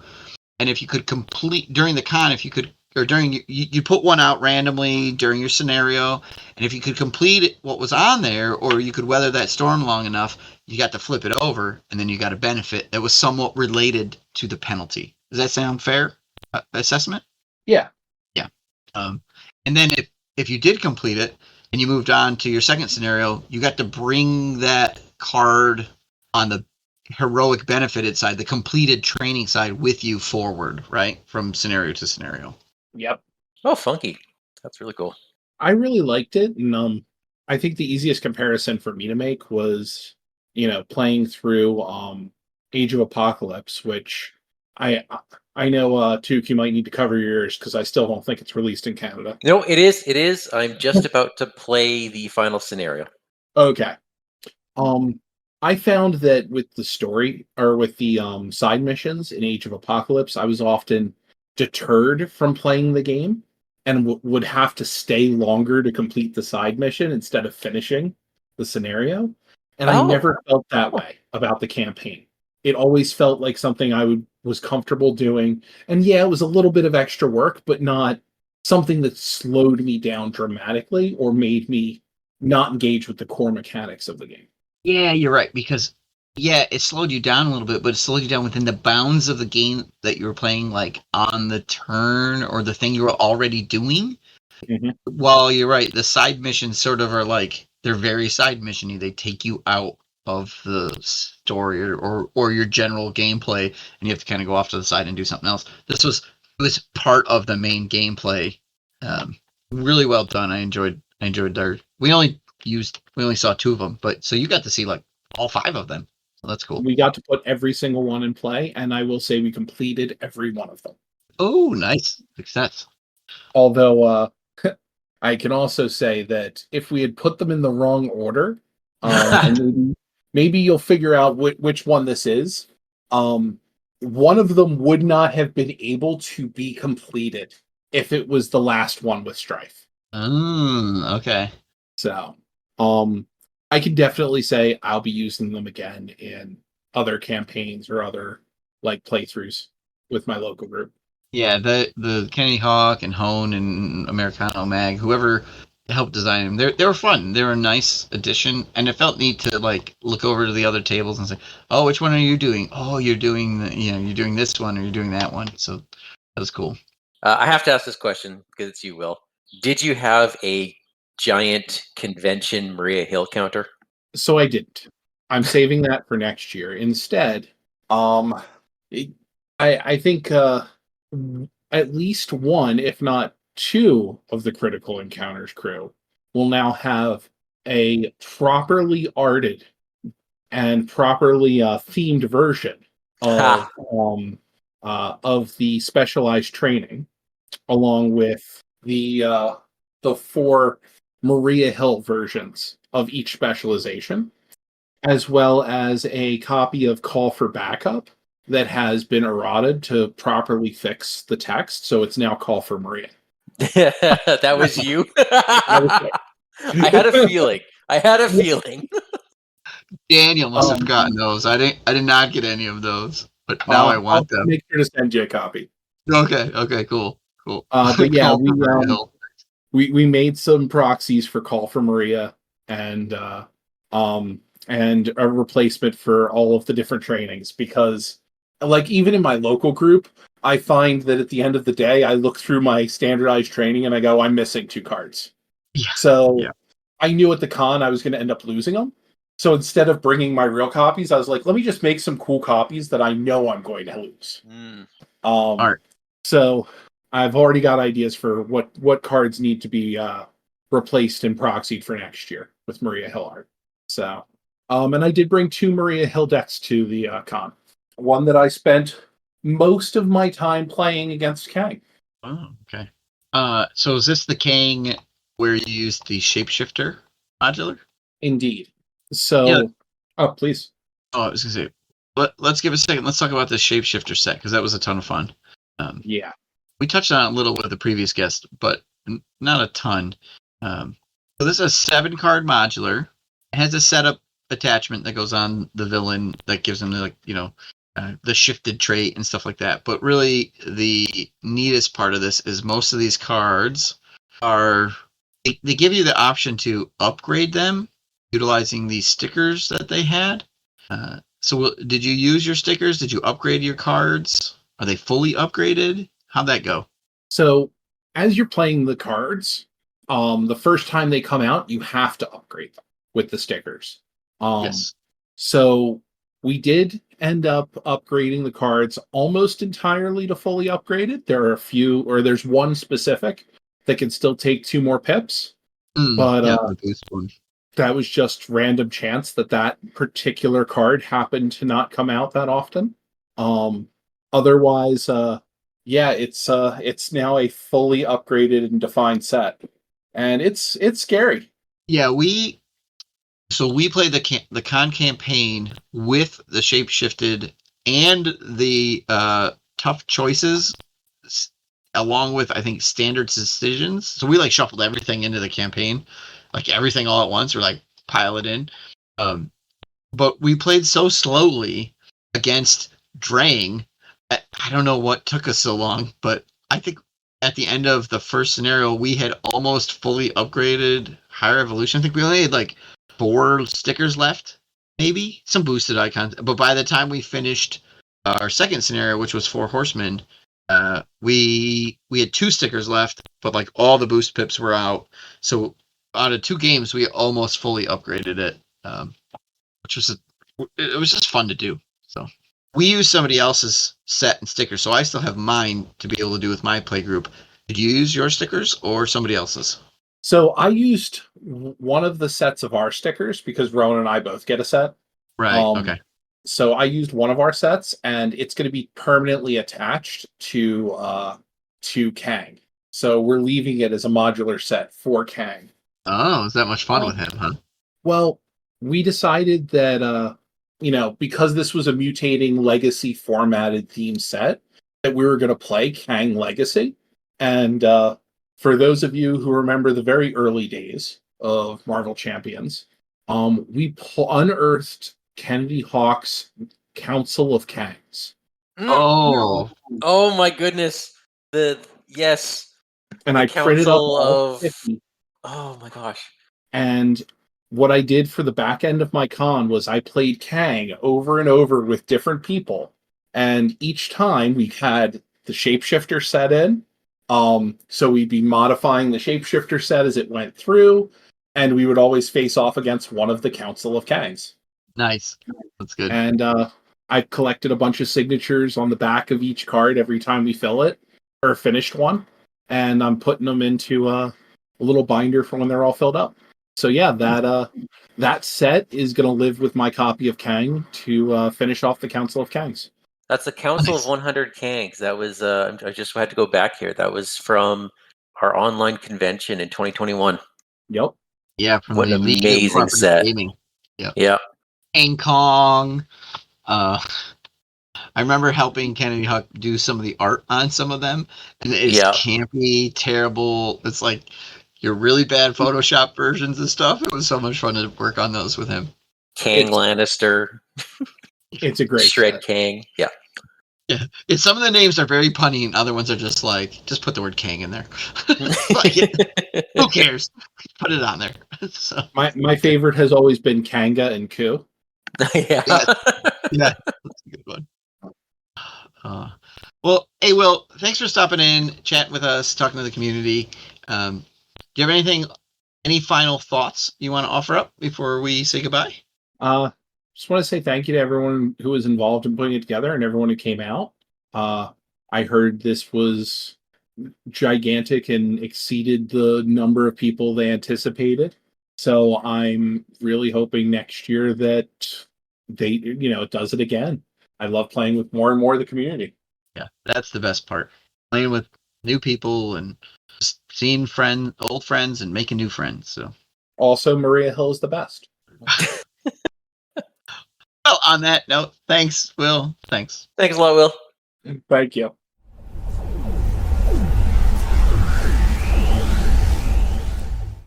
And we're back with our next guest, Astrodar. Astrodar, how's it going? How you doing? Doing well. Finally recovered, gotten a little more sleep after Con of Heroes. Oh yeah, that is definitely one of the pitfalls of the convention is not enough sleep. But who needs sleep when you're playing Marvel Champions, right? Exactly. Yeah. Yeah, you can win the game in your sleep. So. Yeah, it's looking like it.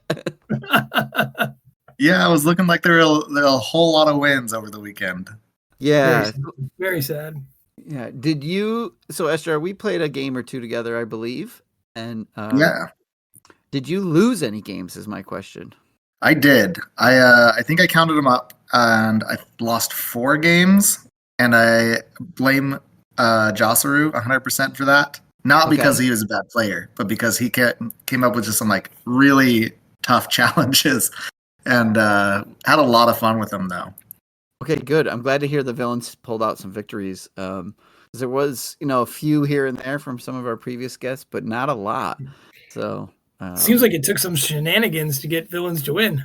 Oh yeah, we the challenge cards this year, there were some really tough ones in there, especially if you're jumping up to expert, and that was one of the ones that we lost to was Strife, and it was pretty brutal. Yeah, Steve, I got to thinking that I've been complaining about the villains losing the whole time, and I never played expert. Did you? No.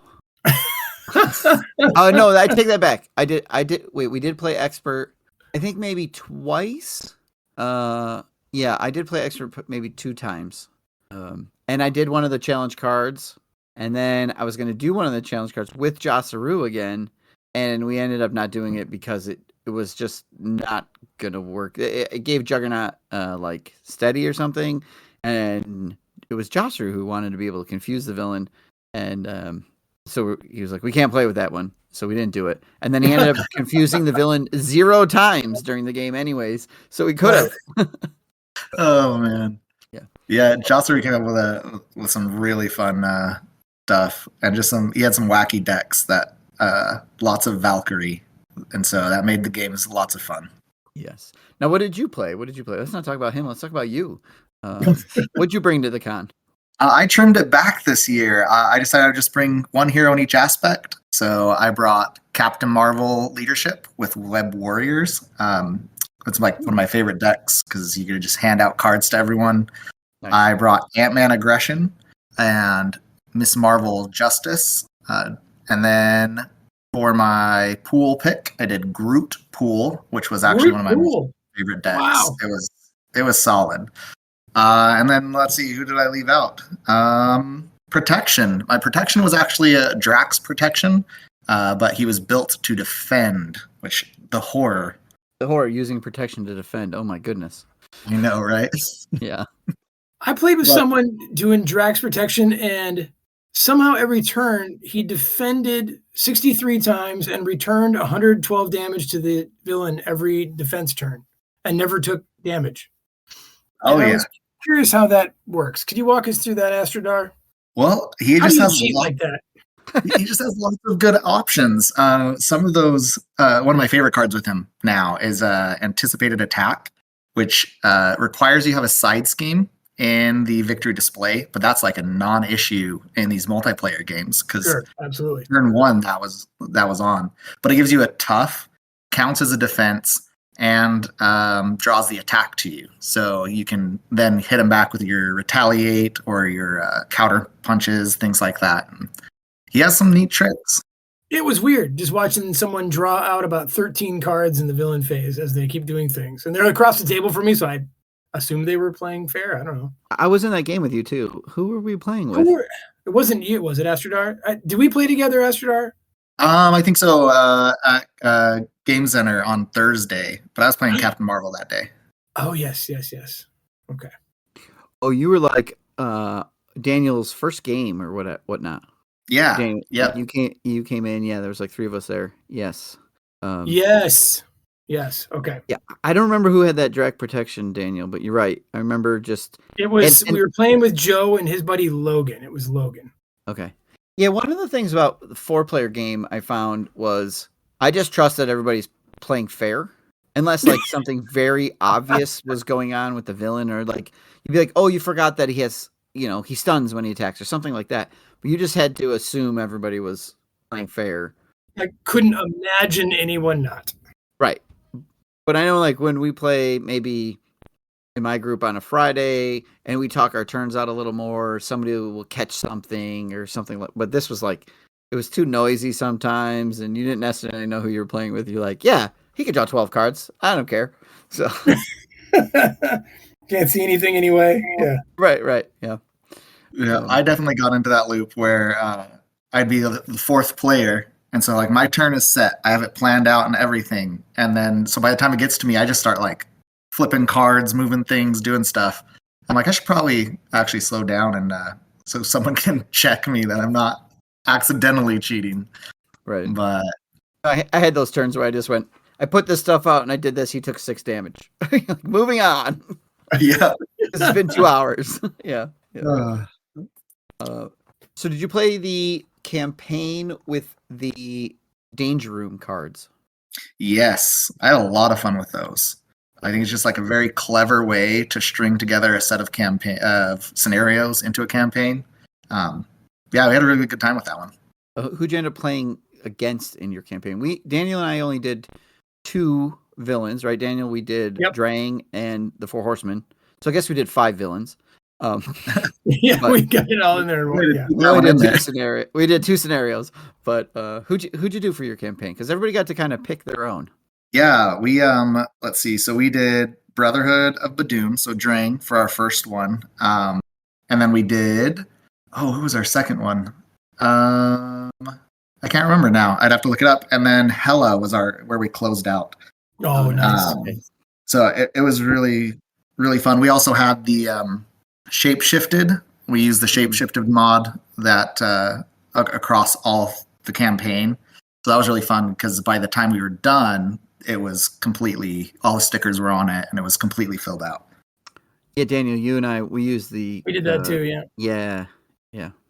It was fun. Daniel and I haven't got to talk about that one. What did you think of that, Daniel? Like the shape-shifted stuff? That's the one where you're throwing... You're putting the stickers on all the cards and stuff. I thought that was brilliant. I loved it.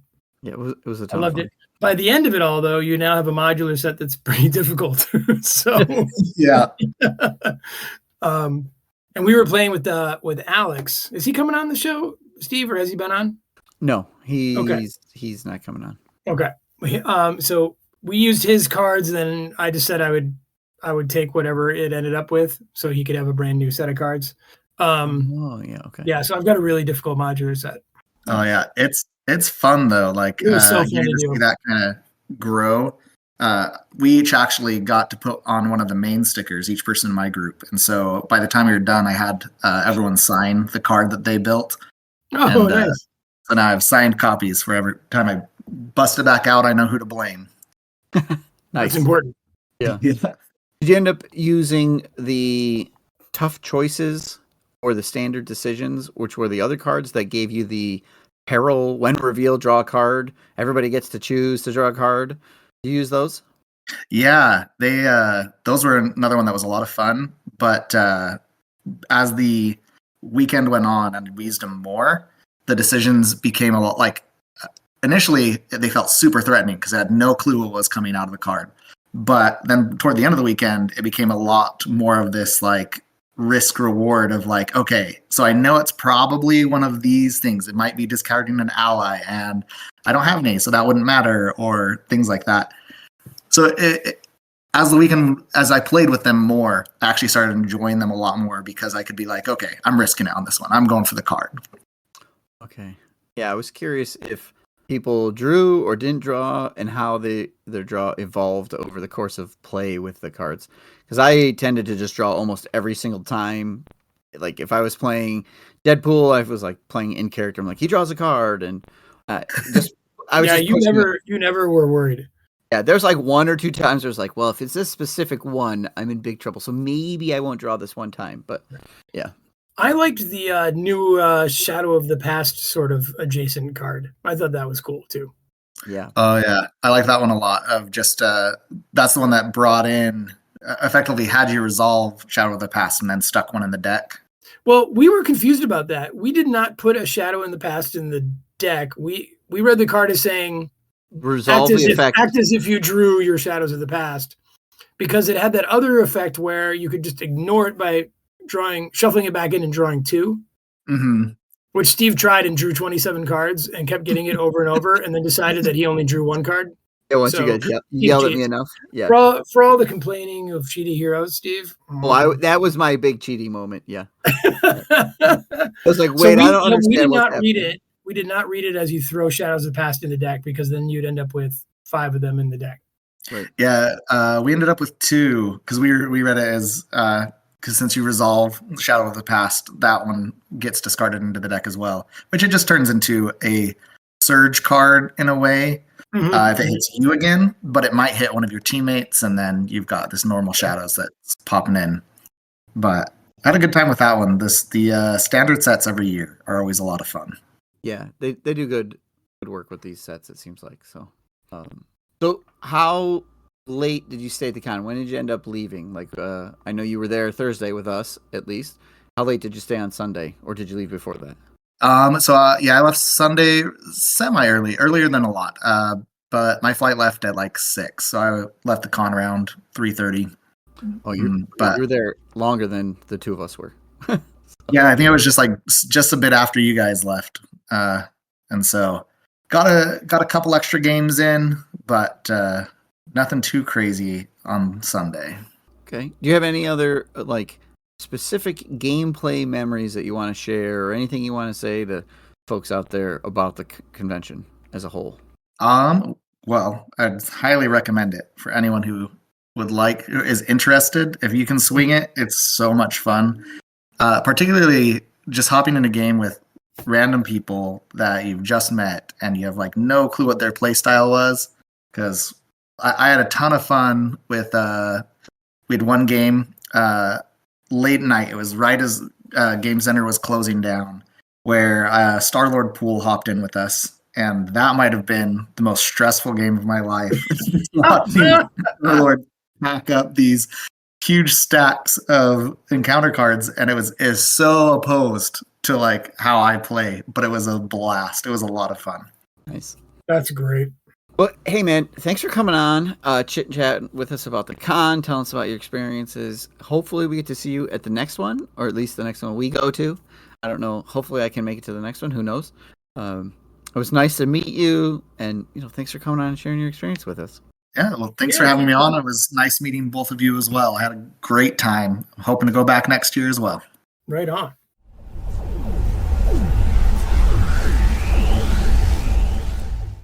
All right, now we're here with, I'm going to be honest, one of my new besties. I think I played more with you than anyone at the con. Meika, how are you? I'm doing good tonight. How are you both doing? Fantastic. Very well. Very well. Chris, it was a delight to meet you, to go out for meals with you, and to play a bunch of games. So nice meeting you, man. Well, thank you both for letting me tag along as the dutiful little minion, lost puppy that I was. I appreciate it. Nonsense. I heard that some of the minions who got left behind, caused some trouble in the lair, and it was nice to have a minion that knew his role and stuck to the job at hand, and so good to have you there, man. So you're gonna get promoted. I'm looking to claw my way up the minion ladder, so if I have to throw a couple of them under the bus, so be it. Yeah, I don't want them to get too mad at you, Chris, because you did look at me and you said, "Hey, don't look at the Discord." So clearly you were looking out for them too. Yeah, I was trying to cover for him. I'm a double, triple agent. Yeah. Whatever you do, don't look at the Discord, you said. So uncertain loyalties here, Daniel. He's a Spider-Woman obligation. He's a Spider-Woman, yeah. So, Chris, did you have a good time? I had a fabulous time. It was a great convention. Another one I was able to make the first two, and this one was even bigger, and it was just a lot of fun. So Excellent. There were so many people around there. Nice to see and meet, and all the people that you hear on podcasts or watching gameplay or talk on Discord. It's great to get a chance to actually spend some time with them in person. Absolutely. There was a good collection of content creators there. Just beyond Daniel and I. Yeah. I mean, we know who the important ones were. Right. See, I like this guy, Daniel. Yeah. He's good. You know what else is Meka and I shared a room, so that we got some extra time together. We got able to like wind down a little bit and talk about our day, how things went and stuff in the room. So that was nice. I'm glad that I was able to share the room with you. And even if you snore, like You discovered my secret mutant power. man. I'm like Banshee, but it only works when I'm sleeping. when you're sleeping, yeah. No, it really wasn't that bad. I was just picking on you, man. So we did play a ton of games together, though. Do you have like a highlight, like one of the games, either more like Siege or the campaign, or just some other game that was just like a highlight or a great memory? I mean, we had a lot of them, honestly. I think the favorite memory might have been just the Magog game we played just when we got to the end of it. If I remember correctly, Steve, you were Deadpool, and you're just like, I'm just killing him. I die in you did like 47 attacks. You're like, I'm just going to kill myself at the end of this thing just to take him down. That was fun. Yep. That was fun, yeah. And that was the game that started with Daniel running the encounter deck for us and handing cards out as he decided. Yeah. Yeah, the encounter deck kind of let me down. There were no real obvious juicy ones to throw at you, but no. Still. Other than that, I don't know. Maybe the one that I had to complain about, the one where the end of, I think it was Saturday night, was it? That we were playing where we had the critical encounter set in. Yeah, with the hood and Regal Games TV and stuff. Yeah. Yeah. And all of a sudden, here's Steve right in front of me. Yeah, no, let's not do this. Or no, we got the treachery that brought them all out, didn't we? Yeah, it brought everybody out. And it was just like, here's 74 hit points that we have to go through with the hood. And hood was already decked out with like flight and telepathy at the time, and yeah, that was fun. Oh, your look on your face, you were like, no, I'm not doing this. No. Put another set in. I love you guys, but I don't want to see your cards. Terrible. I mean, you guys aren't wimps like the MCM cards. You guys are OP. Yeah, their cards are reasonable and feel balanced. Ours are definitely not. So I hope everybody goes and checks them out that doesn't already have a copy. I'm sure they're available on your site or linked someplace. Yeah, it's a lot of fun, but it is crazy. Yeah, and they were born from the primordial soup of Mustafa's complaining about how easy the game was back in the early days. So we were just trying to balance the ship. That's all. I played it in solo and it's not terrible, but in 4-player, that thing that thing is rough. Yeah. It's very much like a Hail Hydra, but that one goes and fetches like a 2 health minion. This one goes and gets a 28 health minion. For everybody. I feel bad. I don't remember the side scheme of our set. There isn't one. I don't think that would explain why I don't remember it. Yeah, that's the only mod with that one. There's like an environment. There's the 4 of us, and then there's two treacheries that go and fetch the 4 of us. so there's really 6 of us, and then our house rule card kind of thing. Nice. All right. Yeah. Now, Chris, it was also a pleasure to dine with you. You and I got the privilege of seeing Steve eat Indian food for the first time in his life. That is true. It was good. It was good. It was a good place. As you guys remember, I got a little too much food. And, oh my goodness! They were definitely not skimping on the food there. That's Minnesota for you. Yeah, you got the platter for 3. That was an individual portion. Yeah. Yep. So yeah, I took a picture of it, and if folks can go to like the YouTube where I have like a slideshow, a separate video of just stuff, and there's a shot of your plate after you had already eaten all of as much as you could eat, right? And it still looks like it was 2 chickens. It looked like a brand new plate. Yeah. It was good, but it was crazy. Well, that is a wonderful restaurant. Those of you who attend the con, it's the Indian restaurant right next to the hotel. Yeah, that and the Banh Mi place. Good. The Banh Mi place was quality place as well. That was great. That was good. It was called Misant. For all you in the Roseville area, hit that place up. It is awesome. Okay, so food, games. How about some other games? Who'd you play? What'd you bring to the con? decks did you bring, and which were your favorite heroes that you brought with you? Let's see. I brought a grab bag as I did have all my stuff. Thankfully, I was close enough to be able to drive. But the ones that I had a Spectrum Aggression, which was just your classic home technique dive bomb. Miss Marvel Justice. She's still, I think, my favorite hero, and try to use. Didn't really work out. I wanted to try to use that. What is it? The new card that you put a counter on it for playing attack events, figuring she can get a lot of those out.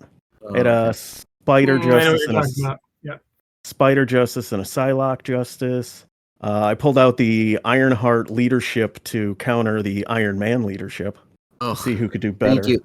Yeah, thank you for bringing and playing a real deck the way a deck should get played.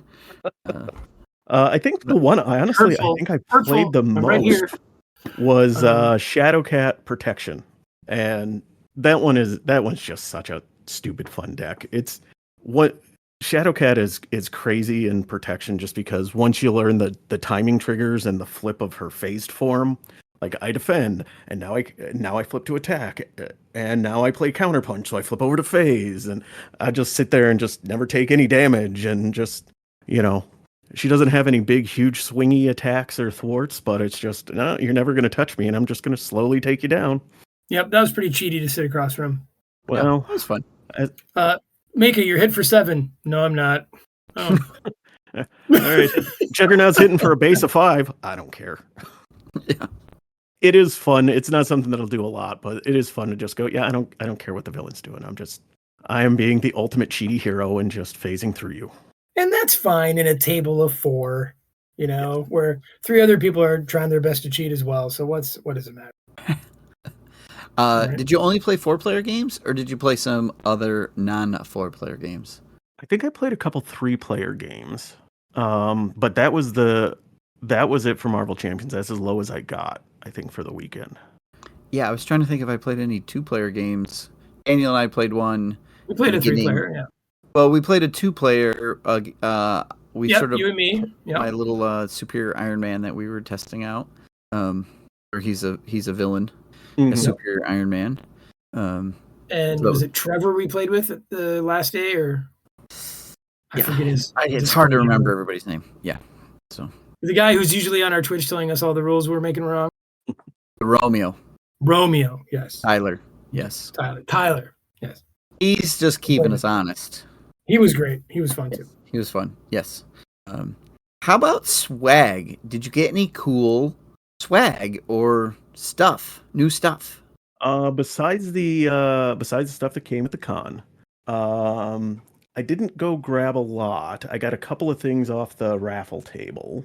One was for those that haven't been, they do a first player token, which is kind of a poker chip with some stickers on it.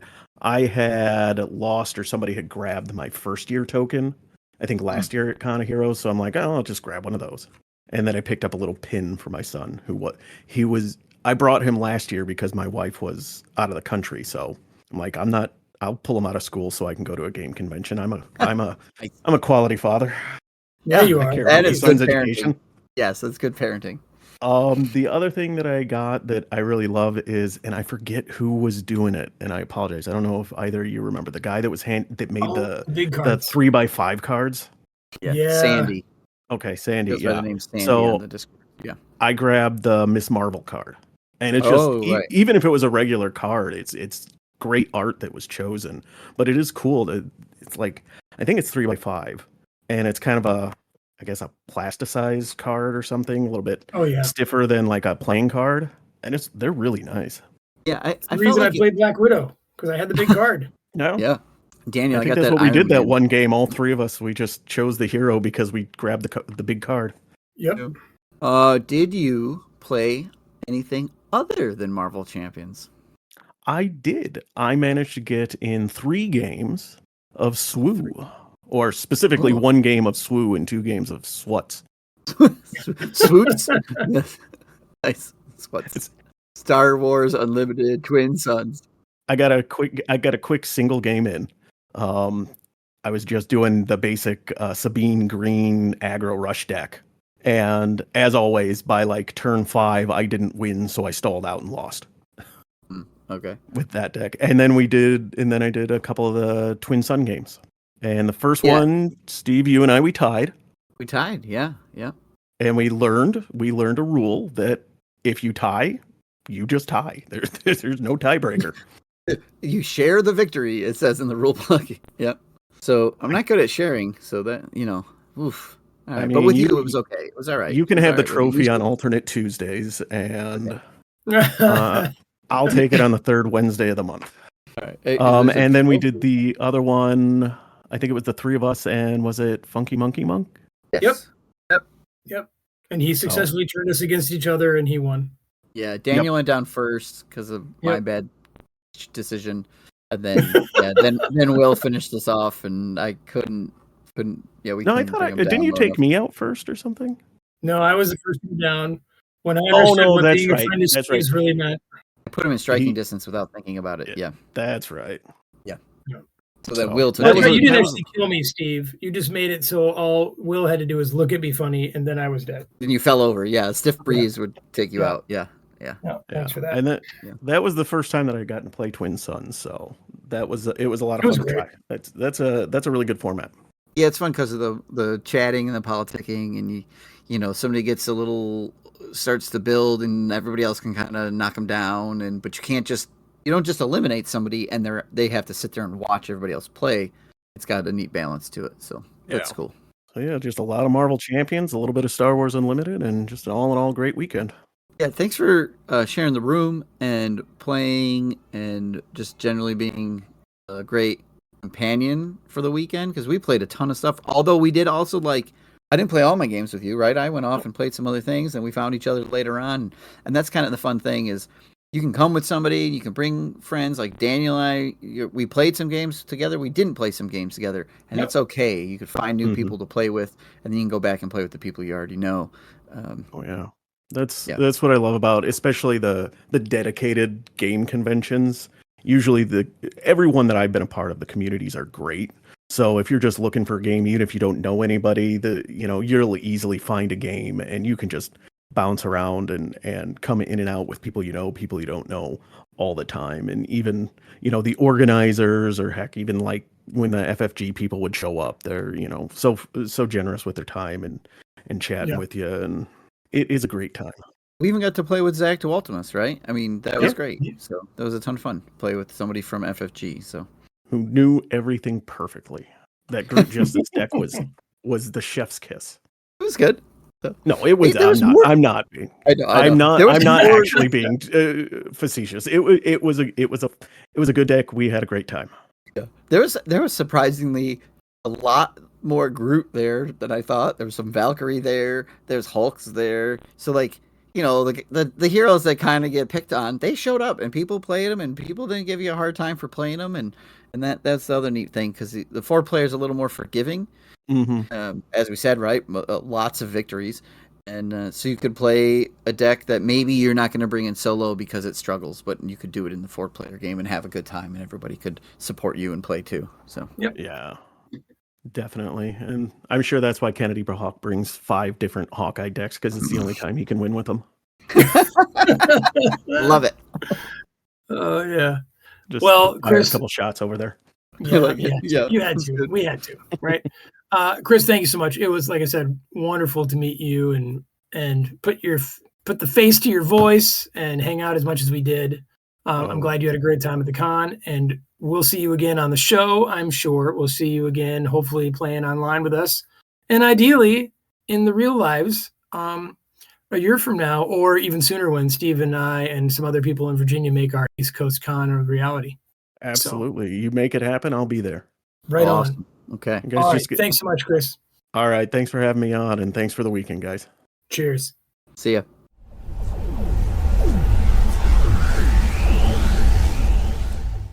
Now we have joining us, Jossaru. Well, hello guys. It's really amazing to see the lair. I've always been picturing it in my mind, but it doesn't actually look entirely like I was picturing. It's clean, hey? Well, actually, it's that your chair is closer to the Shark Tank than I thought it would be. And you have 2 couches, not 1. Oh yeah. I mean, we used to have a third one, but we had to get rid of it because Daniel invited the Blob over and he just ruined it. So. Or was Daniel just dressed as the blob? Yes, he might have Oh been my dressed up gosh. as a blob. Oh my god. Yeah, what was he thinking? Oh. Anyways, I do not need to picture that again. Welcome, Jasru, to the show. We just saw each other at the con. We did. Have you recovered? Yes, I had a very leisurely travel home on Monday, so it was very easy recovery. Okay. I flew out on, it was like 12 hours flying on Sunday, and then I went right to work on Monday, and it was like run, go, go, go. And then yesterday it hit me. It was like 9 o'clock. I was like, boom, I was done. I was out. My wife's like, well, you didn't even say goodbye or good night when you went to bed. I'm like, I didn't go to bed. I just fell over. Right. I walked to the bedroom, collapsed. My biggest challenge was that somebody forgot to tell my wife that I was coming home on Monday, not Sunday. Somebody? Yeah. I'm not here to point fingers. Wow, that person might be sleeping on the couch. Yeah, if you need one of the two, we have. Feel free. Well, you and I got to play a game in with Boom Guy and Mako. Yep. We went up against Juggernaut, and we made sure that Boom Guy's Star-Lord got defeated, which was really nice. I like to see some heroes go down because that didn't happen a lot. We made a snap call to make it a skirmish. Yeah, that was the coward's way out. Really, it was so so Boom Guy didn't have to sit around and watch us play and not be part of something, which I think is the right way to play this game. Sometimes when you have people lose, you like try to finish it out a round or two, but nobody likes to just sit and watch, right? So. No, unless it's really intense and close to the end. Yes. No, I agree. Yeah, a round or two, you think, oh, we can still pull this off. Yeah, I'd say you go, but you're like 2 rounds in, and you're like, all right, have a good one. Have a good rest of the con. See you later. So I heard, I'm trying to remember who it was, but somebody said they got in something like 27 games or something like that. That was Boom Guy. Yeah, that was him. That's insane. And, we discovered that Romeo played 22 games if you count his solo game at the airport, which we're counting. That's convention days. Yeah, it's a lot of games. I didn't track mine. That I started. People were like, "We're tracking games," so I wrote down 3 of them, and then I stopped. 3 was too much for me to track. So I got in 17. I got in Thursday evening and was there through Sunday evening, and I got in 17. I thought I did pretty well, but I've been 27. What the heck? Did you stop for food or to sleep? I mean, I did actually pause for each of those things. Yeah. Okay. Never at the same time. Smart. You can choke. Yep. Yeah. Yeah, I got a ton of games in, but I definitely didn't get that many in. What are some of the highlight games? What would you say are some of your most memorable games then? Well, I brought 5 Valkyrie decks and 5 Adam Warlock decks. And I managed to play all of them.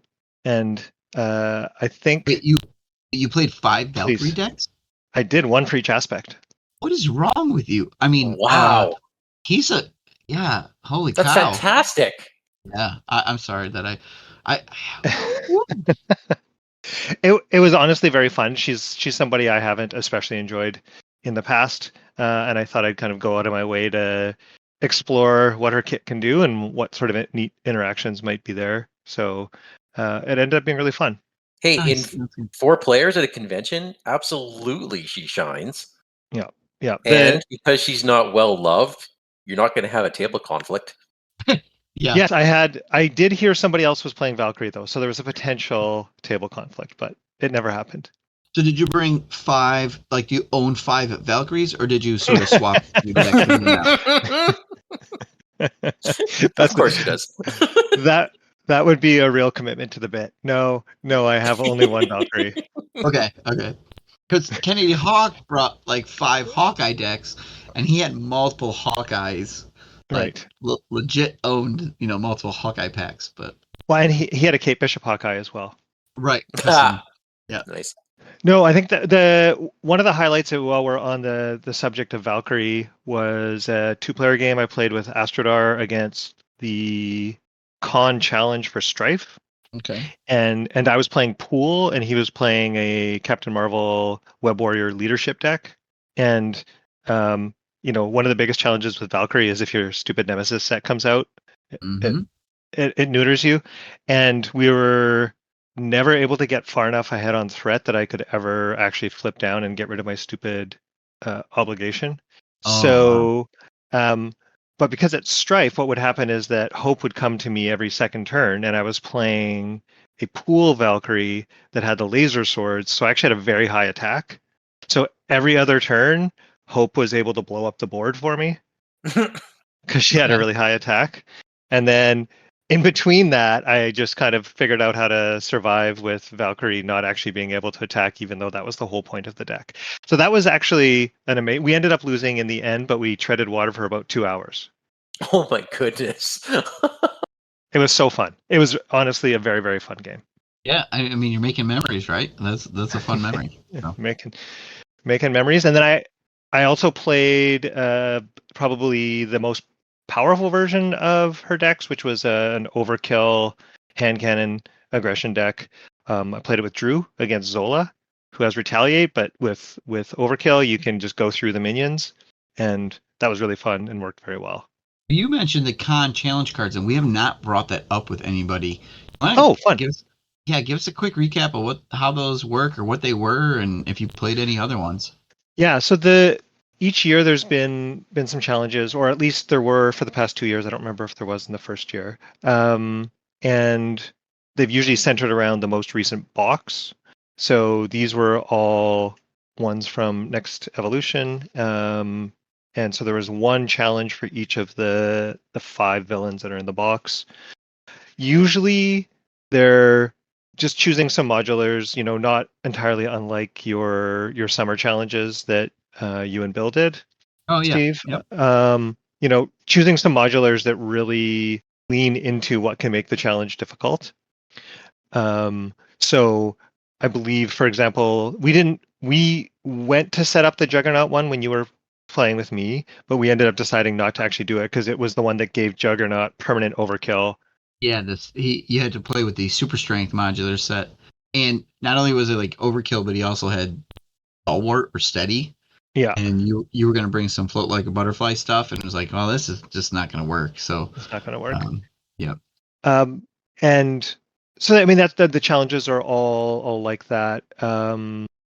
Usually they'll have another small rules tweak, but not always. And I know last year I remember there was, for example, one that was a Sabretooth one where you didn't actually save Senator Kelly. You had to win without saving Senator Kelly, so you really had to race for it. So some of the times you put on interesting clocks and other things like that. Yeah, I played with, maybe it was with the Romeo.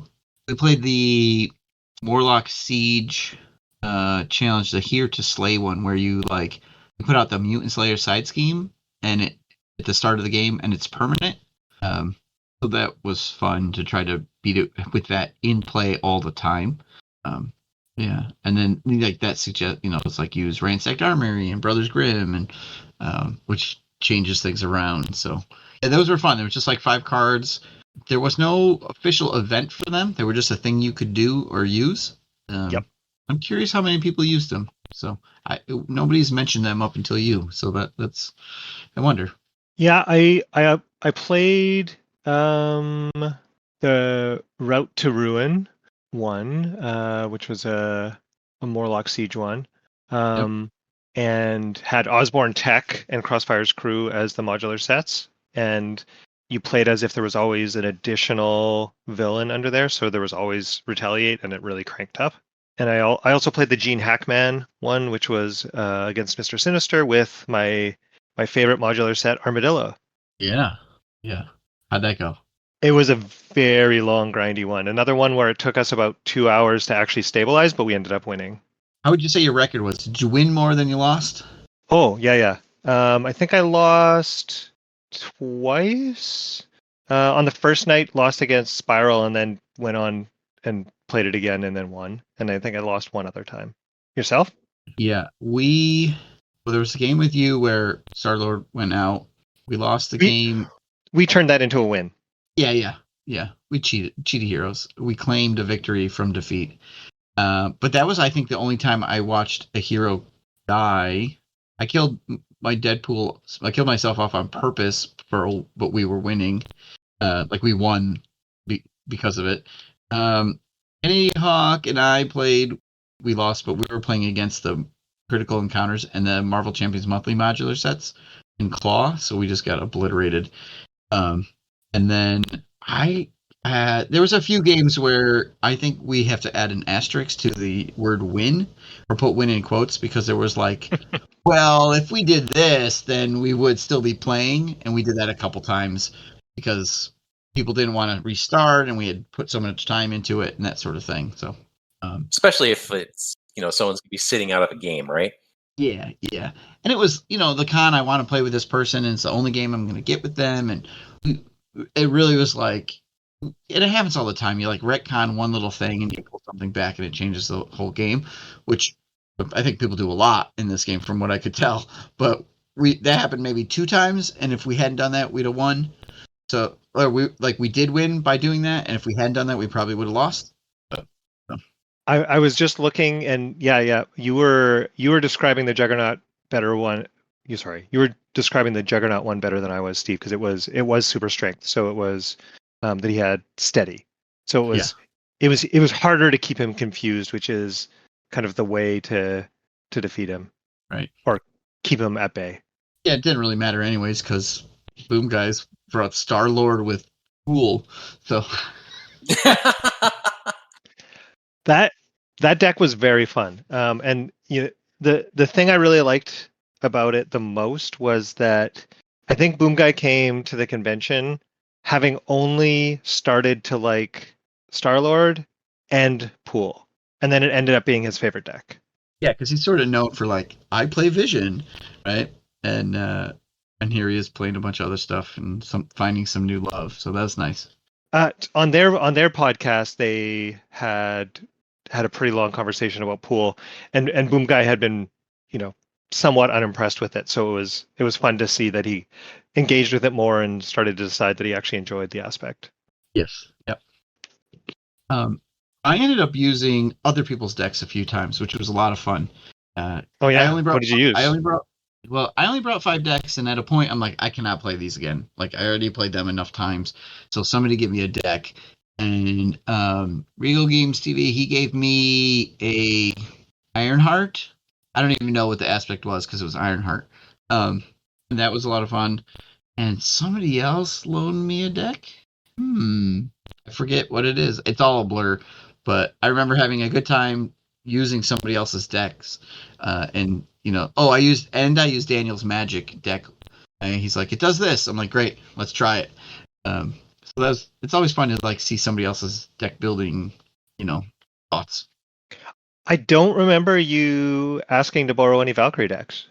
I didn't know you had brought Valkyrie with you, or I would have totally asked for a Valkyrie protection deck from you, and thrown it in the garbage. No.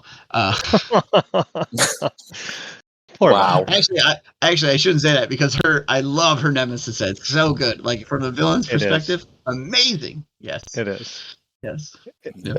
I only ended up, and I played a lot of Standard 3 actually, but I think I only ended up maybe in 3 of the games having to face it. 2, maybe 2. Yeah, we played a bunch of Standard 3. We played a ton of Standard Decisions, which was the con standard. Every year they come up with some new standard, and this had really fun decisions where, and I don't want to spoil it in case we do it, for folks, but the card says, you draw a card. It says peril, you draw a card. Everybody else may choose to draw a card. So that's where we're like pausing, right? People make their decision, and then the person who drew the card says, now choose one of 2 terrible things that everyone who drew a card has to do. But you don't know, and there's multiple versions. There's different ones, right? Some make you do some target this and some target that, and so we were doing that a lot, where it was like, all right, you're going to draw a card. The person who drew the card, since it's peril, drew the card, says, okay, I have to draw a card, so I'm going to get a bad thing no matter what. Do you want a card and risk getting a bad thing? So then everybody, a lot of times, all 4 people draw a card, especially at the beginning of using these cards. Everybody draws one card, and then the person looks at the 2 options and says, okay, I have to either, I don't know, whatever, I have to destroy all this type of card, or I have to do this other mean thing to them, and I have to just choose for my table which one's better, which one's worse, and make that decision, which is the name of the standard decisions. So that was a ton of fun to play with in the con. That was a fun standard set to play with. And then, or was that from the Tough Decisions modular, or was that the standard decisions? I never managed to disentangle which cards were in which. They were in both. Okay. Okay. So the standard decisions had a few of them, and tough choices also had a bunch of, like, I think there's maybe more in tough choices, but there was some in standard decisions as well. Right. So. Right.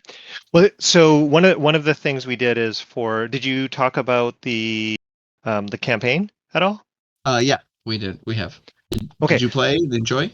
Yeah. So for the campaign, what our group did was we played against Magog 3 times, and each of the times we played with a different one of the con sets of their standard replacement and their modular that they released that year. So we went through the 3 years of their modulars and standard replacement sets. Cool. It was very fun. We played them in the wrong order though, because the very first year was a really, really hard one. So we should have actually started with this year's and probably gone in reverse order. So we lost. That was the other game I lost. That was the first one of those, because the very first year they had one that was a hand hate one that made you do things like get rid of an upgrade or support, and then discard every card in your hand that costs equal to or more than the cost of that upgrade or support that you discarded. Ugh. Oh wow. Yeah. Okay. So if you choose to get rid of your skilled investigator, you also lose your entire hand. Your entire hand, and that might be your only choice at that point, right? Just because of the way things. Yeah. Yeah. Now, this one was wasn't, I wouldn't say brutally punishing, but it had fun choices and it was impactful. So that's much nicer. Like the standard, I'm putting air quotes around Shadows of the Past. Like instead of, it was Run from the Past with some Deadpool tape and stuff, and you could like resolve Shadows of the Past, or you could shuffle it back into the deck and draw 2 new ones. So you're like deciding, do I want to resolve Shadow of the Past and have my Nemesis and everything come up, or do I want 2 new cards? And it technically could be this card because you're going to shuffle first. And in our campaign, I said, well, I don't want Shadows of the Past. I'll shuffle this in and redraw. And the guys look at me. I'm like, what? They're like, there's only 5 cards left in the deck. I'm like, well, it's too late now. and I drew a card and this card a second time. It's like, all right, shuffle this one in and give me 2 new ones. And I drew it a third time. And then they looked at me, and this is the game where they said, no, start over. And we rewound, and I said, okay, give me Shadows of the Past.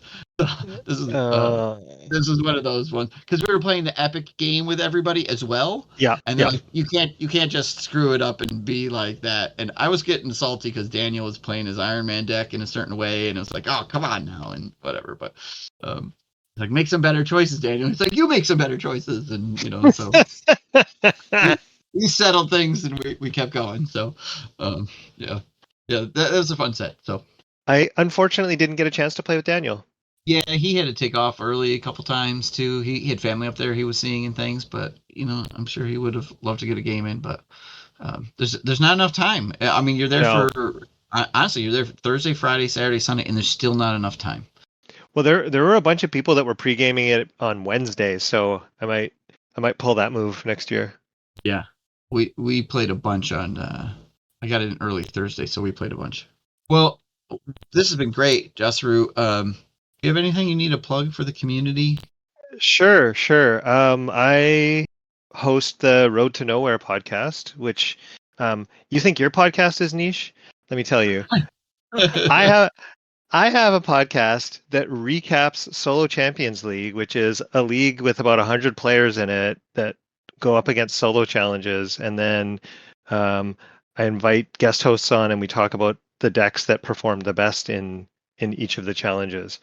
So I have an audience of about 100 people and a few other interested people for that podcast. So niche within niche. Within niche, yes. Well, I always hear good things about the Solo Champions League and your show and you in general. So it was great to be able to get a game in with you and chat with you tonight. So yeah, well, thanks for having me on. Next time I come by, I'll bring a third couch. Oh, sweet. Yeah. we'll have to have you back and do some lore for a Nemesis set or something. So Love it. awesome. Oh, all right. Thanks, man. Ciao. Thank you. See ya.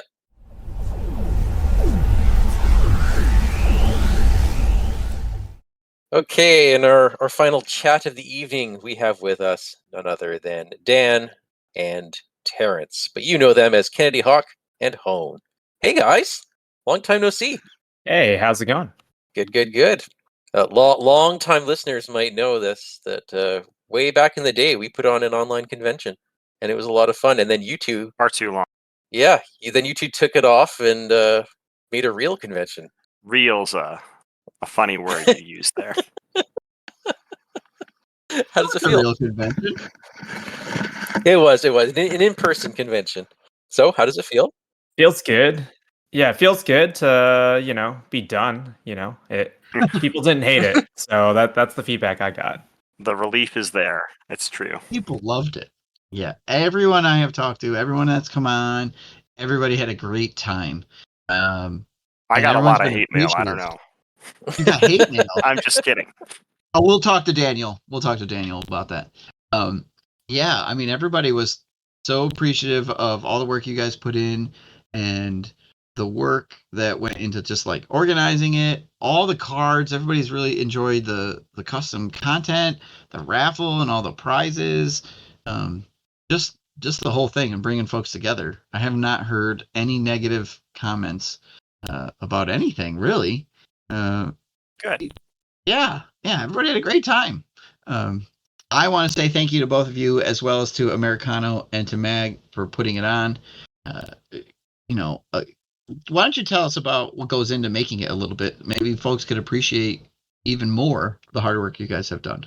Yeah, so it's definitely a team effort, right? It takes 4 people for sure, and we sort of divide up efforts in different ways. Terrence does a lot of the coding, a lot of the other stuff, and this year Terrence stepped up and did some of the custom content. So the cool campaign you all got to play, that was all Terrence's brainchild, so that was really fun. And we're sort of dividing the labor and shifting it around each year. So none of us does the same exact thing every year. We always pass a little bit around and share things around. I did some of the hotel stuff this year, and Mag handled the majority of the booking of the conference room. But yeah, really the idea is we wanted to get everybody together that likes this game, and we wanted to figure out what are some things that will be shared experiences between people when they're at a convention. And then a lot of logistics and stuff like that, right? Getting the hotel on board, getting a store on board, ordering things at the right time, and, household budgeting and all that garbage. But a lot of it is just listening to the community, seeing what the community liked each year, what they didn't like each year, and then sort of iterating and improving each year after year. So I think we learn a little bit each year about the different things we do, and then every year gets a little bit better. That was a lot of babbling without an answer. Sorry.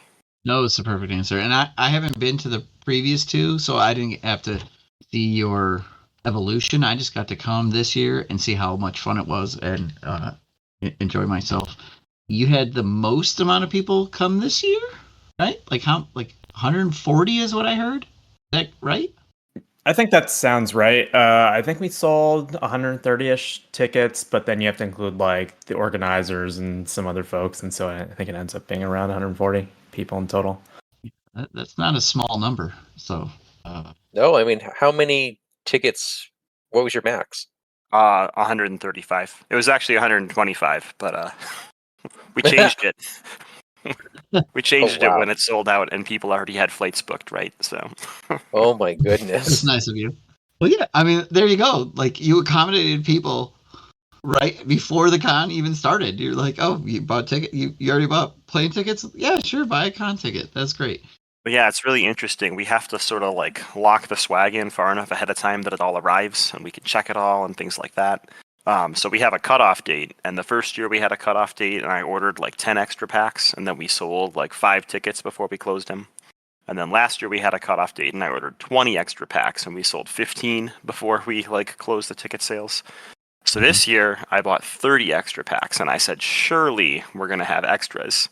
And then we actually playtest all the cards, not perfectly, right? Not as much as FFG probably does, but playtest within our spare time with different local groups. And I bought 5 extra packs on my own to give like local people that I had forced to play test with me, and we sold through all the packs. There were 0 spares, so I got to order those 5 again, but that's okay. They'll get to play them eventually. So every year we kind of try to estimate, right? I think March 1st we have to put the order in, and we sell tickets until like the 15th. But this year we cut it really close. You're welcome. Yeah. Yeah, because you guys got to organize the artists to do the art on the cards, right? The art on the first player token, play mats, whatever else is going on. You have somebody doing that art, correct? I mean, Yeah. sure looks like it. So we find artists online, and then for the most part pay them for their services. One of the artists is a friend of Terrence, and he refuses to accept payment or something like that. So He even bought his own. He bought his own con ticket. I told him he could have free con ticket, and he refused that. But the other 2 artists, we've had 2 years in a row now doing different sets, and one of them is like that does art in California, and the other one's like an art graduate student somewhere that does side gigs. So I think that's really cool that they get to draw something they like, and then we all get to play with it. So we send them a free pack as well, so they get a pack of like the cards they created.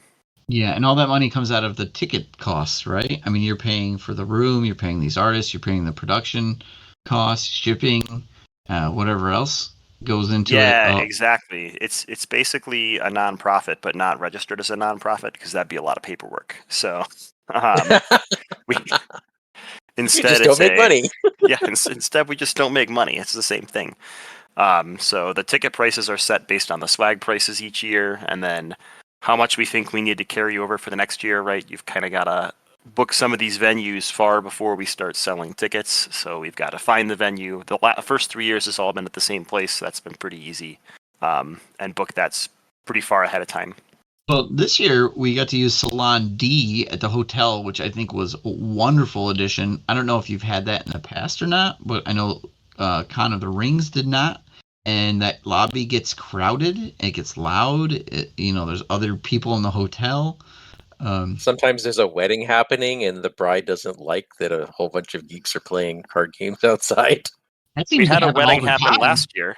Yeah, about a week before I think the con. So usually there's an event in Salon D, so it's really hard to book that room. So we were talking to them about trying to get that space, and they quoted us a price that was, I think, like a few $1,000s per night. So it was pretty expensive and kind of out of our price range. But when we showed up, they ended up just giving that room to us, I think, because there was an event there. Oh, wow. I think, so I think we kind of lucked out and got really lucky to have that space, especially given the like reduced game center hours. So in the past, and this is true for Con of the Rings as well, right? Like it used to go from like 10 to 11 like each day, except on Sunday. And then this year, the hours were simply reduced. So I think we were super lucky that the hotel was able to kind of give us that space.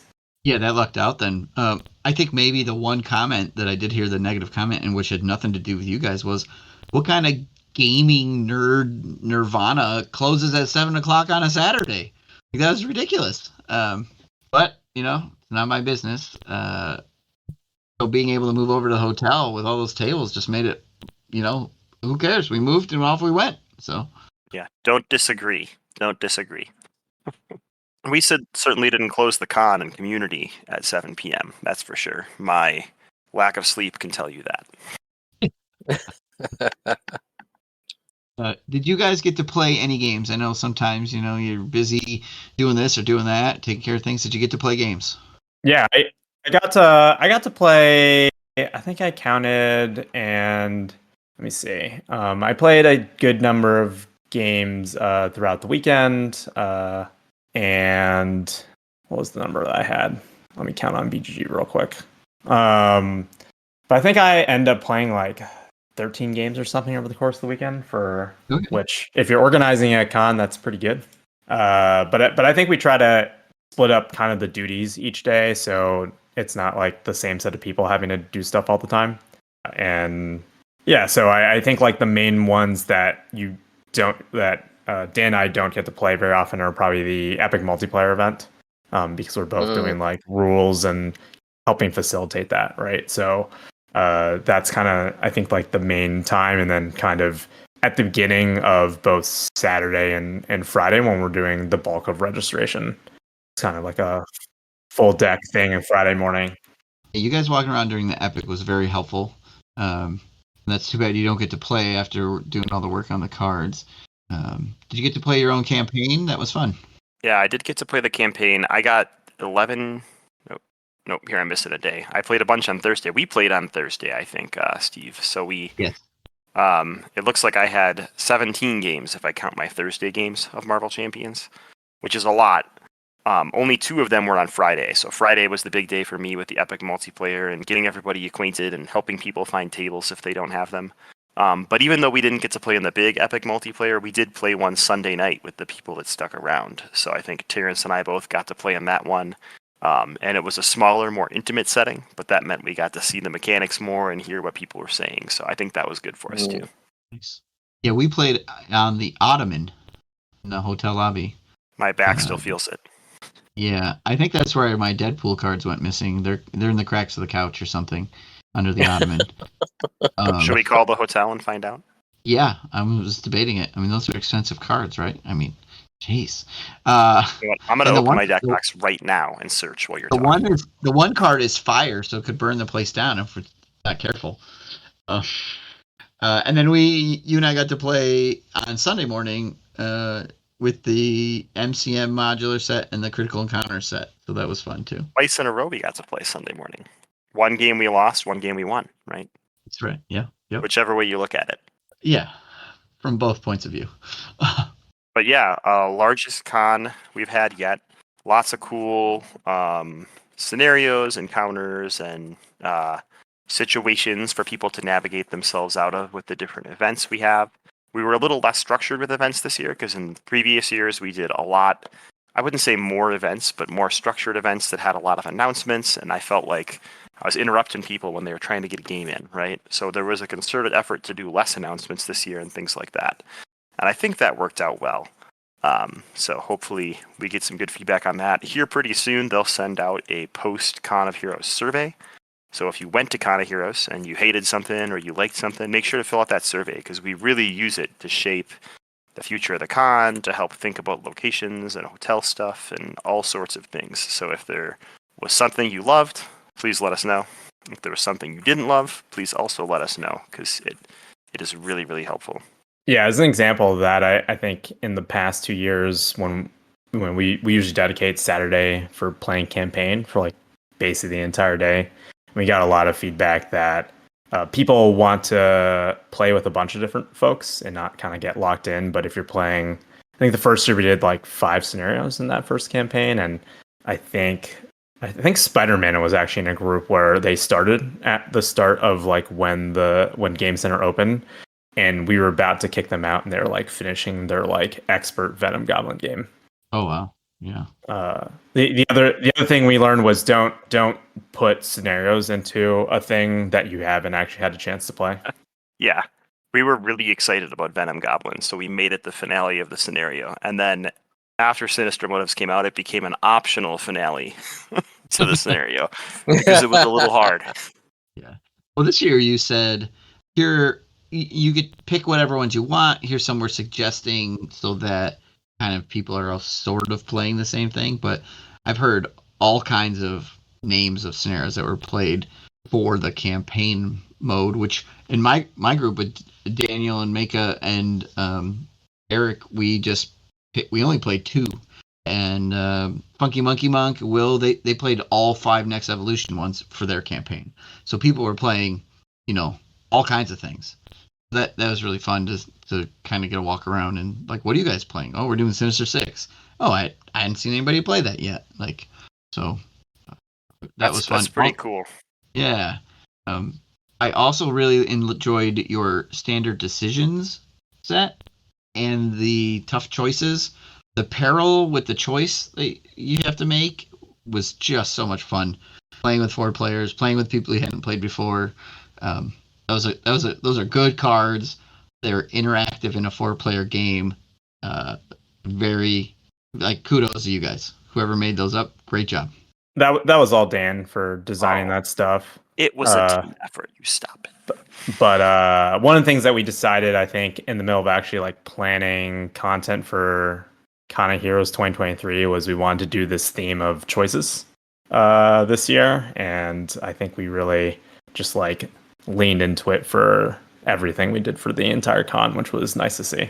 Yeah, I think you hit the nail on the head with choosing the campaign you're going to play, choosing the campaign cards, the standard decisions, the tough choices modular, all that theme I think made it all the way through. Choosing your prize off the raffle table, great stuff. It was fun. So yeah, we've never done a mechanical theme like that before, but that was pretty cool. We're still.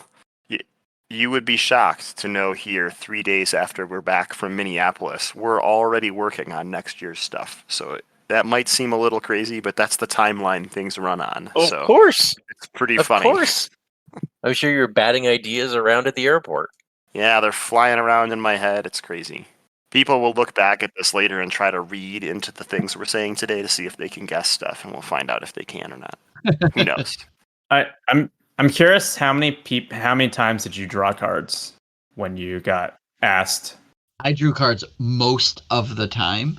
When I was playing, Danny Hawk gave us a sneak peek in the lobby the night before when we were playing on the Ottoman, and I was playing Deadpool, so I decided that Deadpool is going to draw a card every single time because that's Deadpool. I just felt like he was just going to draw, so I drew every single time that night.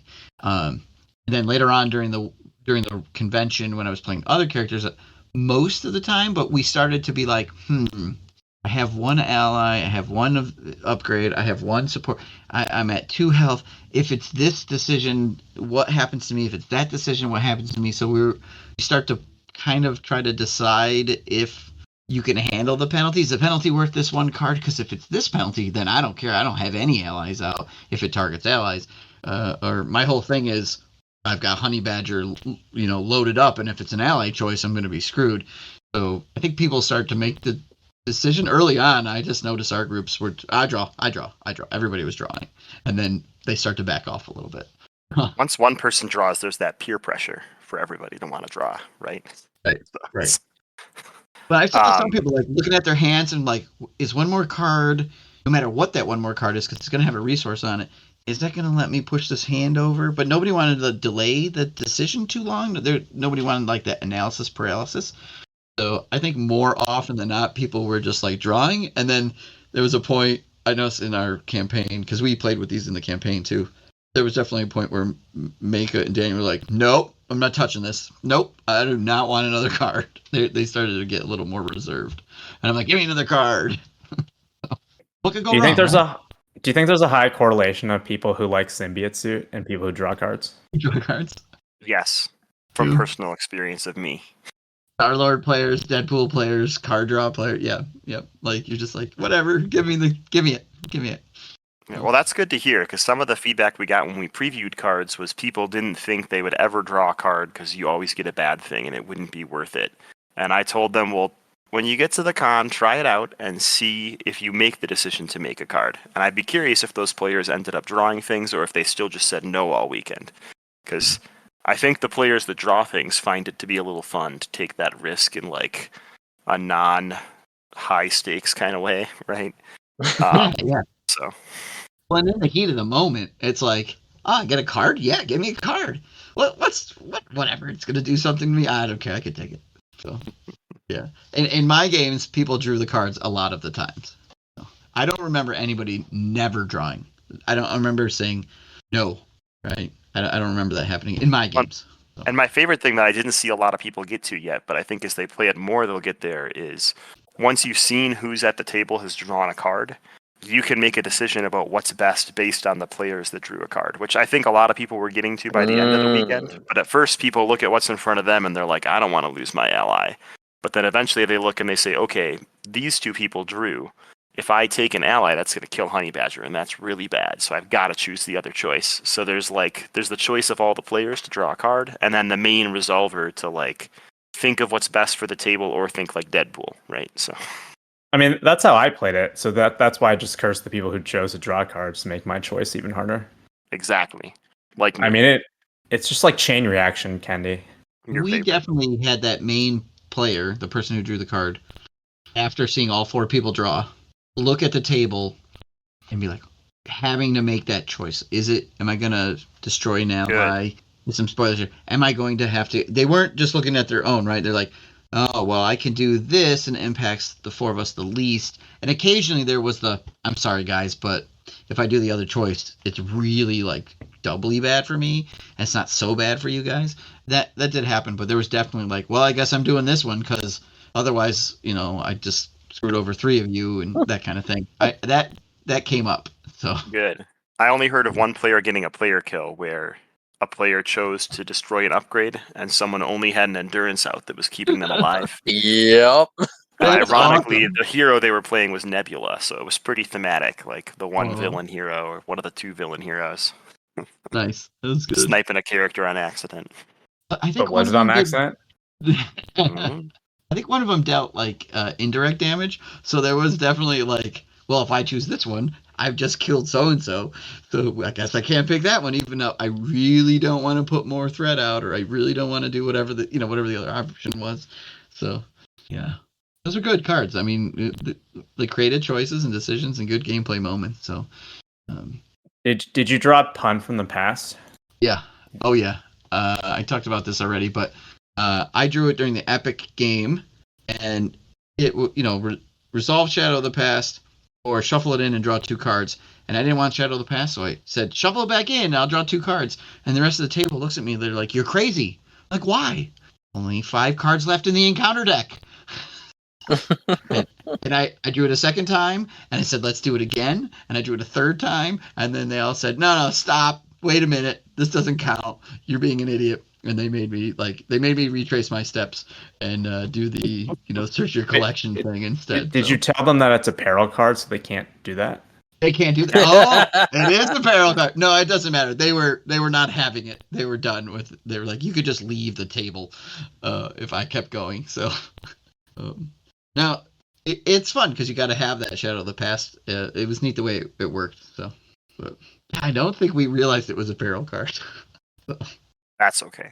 It was really for that reason, right? So that you could make the choice and not let other people tell you what to do. Yeah.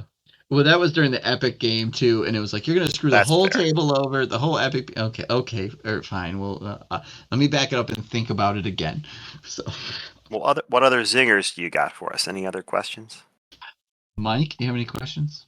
No, I've just been happily listening. I met someone from Canada. Oh, I think they're from your city, and we told them about you. So hopefully they reach out to you. Really? An Edmontonian? Yeah. Yes, it was Edmonton. And that's awesome. Will and I, they played in the Epic multiplayer game with us on Sunday night. And Will was like, "Do you know Mike Wandering Took?" And they were like, "What is a Wandering Took?" And he said, "It's a player that's local to you." And they were like, "There are no local players to me." And we were like, "No, there are." So I think they'll reach out to you. Yeah. It was crazy. They had 2 or 3 people there as a group, and they were like, "We came because we can never find big player games where we live." So seriously, it was pretty funny. Oh, yeah, this is a real thing. You can ask Funky Monkey Monk. Well, this was the group of people that joined in at the last minute that we split across our 2 tables. Yes, yeah. One was at your table too, I think, right? Yeah.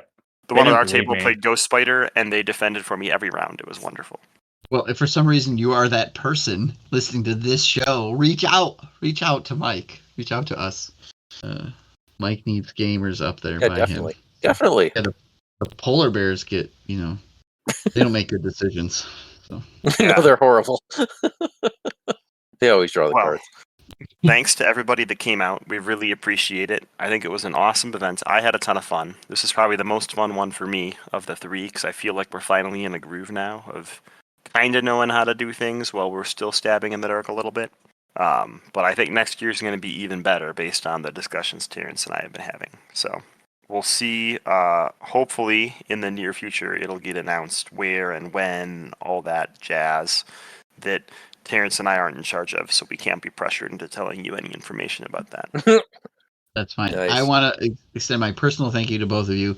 Please let Americano and Mag know that, thank you for running the event. Thank you for hosting. Thank you for all the work that the four of you have put in.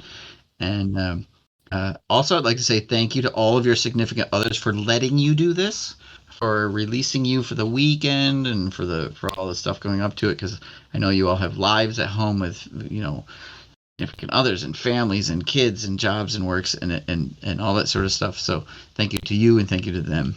Nice. All right, guys. Well, thank you so much for coming on. It was great to talk to you again. Yep, I anytime. will try to make it out there, hopefully next year.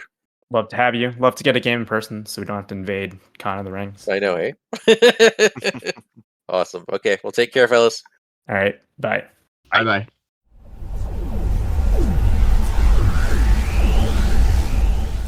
Well, Mike, Daniel, it has been a wonderful chit chat with all the folks from the con. There's a few other places you can check out our video on the YouTube. You can go listen to the Winning Hand podcast recap that they put out on the Monday after the con. I bet you MCM will do some sort of show, so you can probably keep your eyes open for that. Facebook pages have photos. The Con of Heroes webpage has photos. The Discords are blowing up. Everybody's chatting and talking. So if you are looking for some con information about how it went and what you missed, or just reminiscing about what you did while you were there, it is available. And now we turn to Michael. Mike? Oh my gosh, I am so jealous. I got to make it out there at some point. All right, folks. If you want to reach out, you can email us at criticalencounterspod@gmail.com. We are Critical Encounters on Facebook. You can find our YouTube, Twitch, or Patreon by searching for Critical Encounters Podcast. And on Discord, we are Vardane, Big From Loaf, and Wandering Took. And our special guests, Boom Guy, Keiko, Zach Tualtimus, Regal Games, The Romeo, Caldius, Dr. 00, Funky Monkey Monk, Astrodog, Mega, Jossaru, Kennedy Hawk, and Home. If you like our show, tell your friends. If you don't like our show, tell your enemies. Green Goblin, take us out. Make a decision, Peter.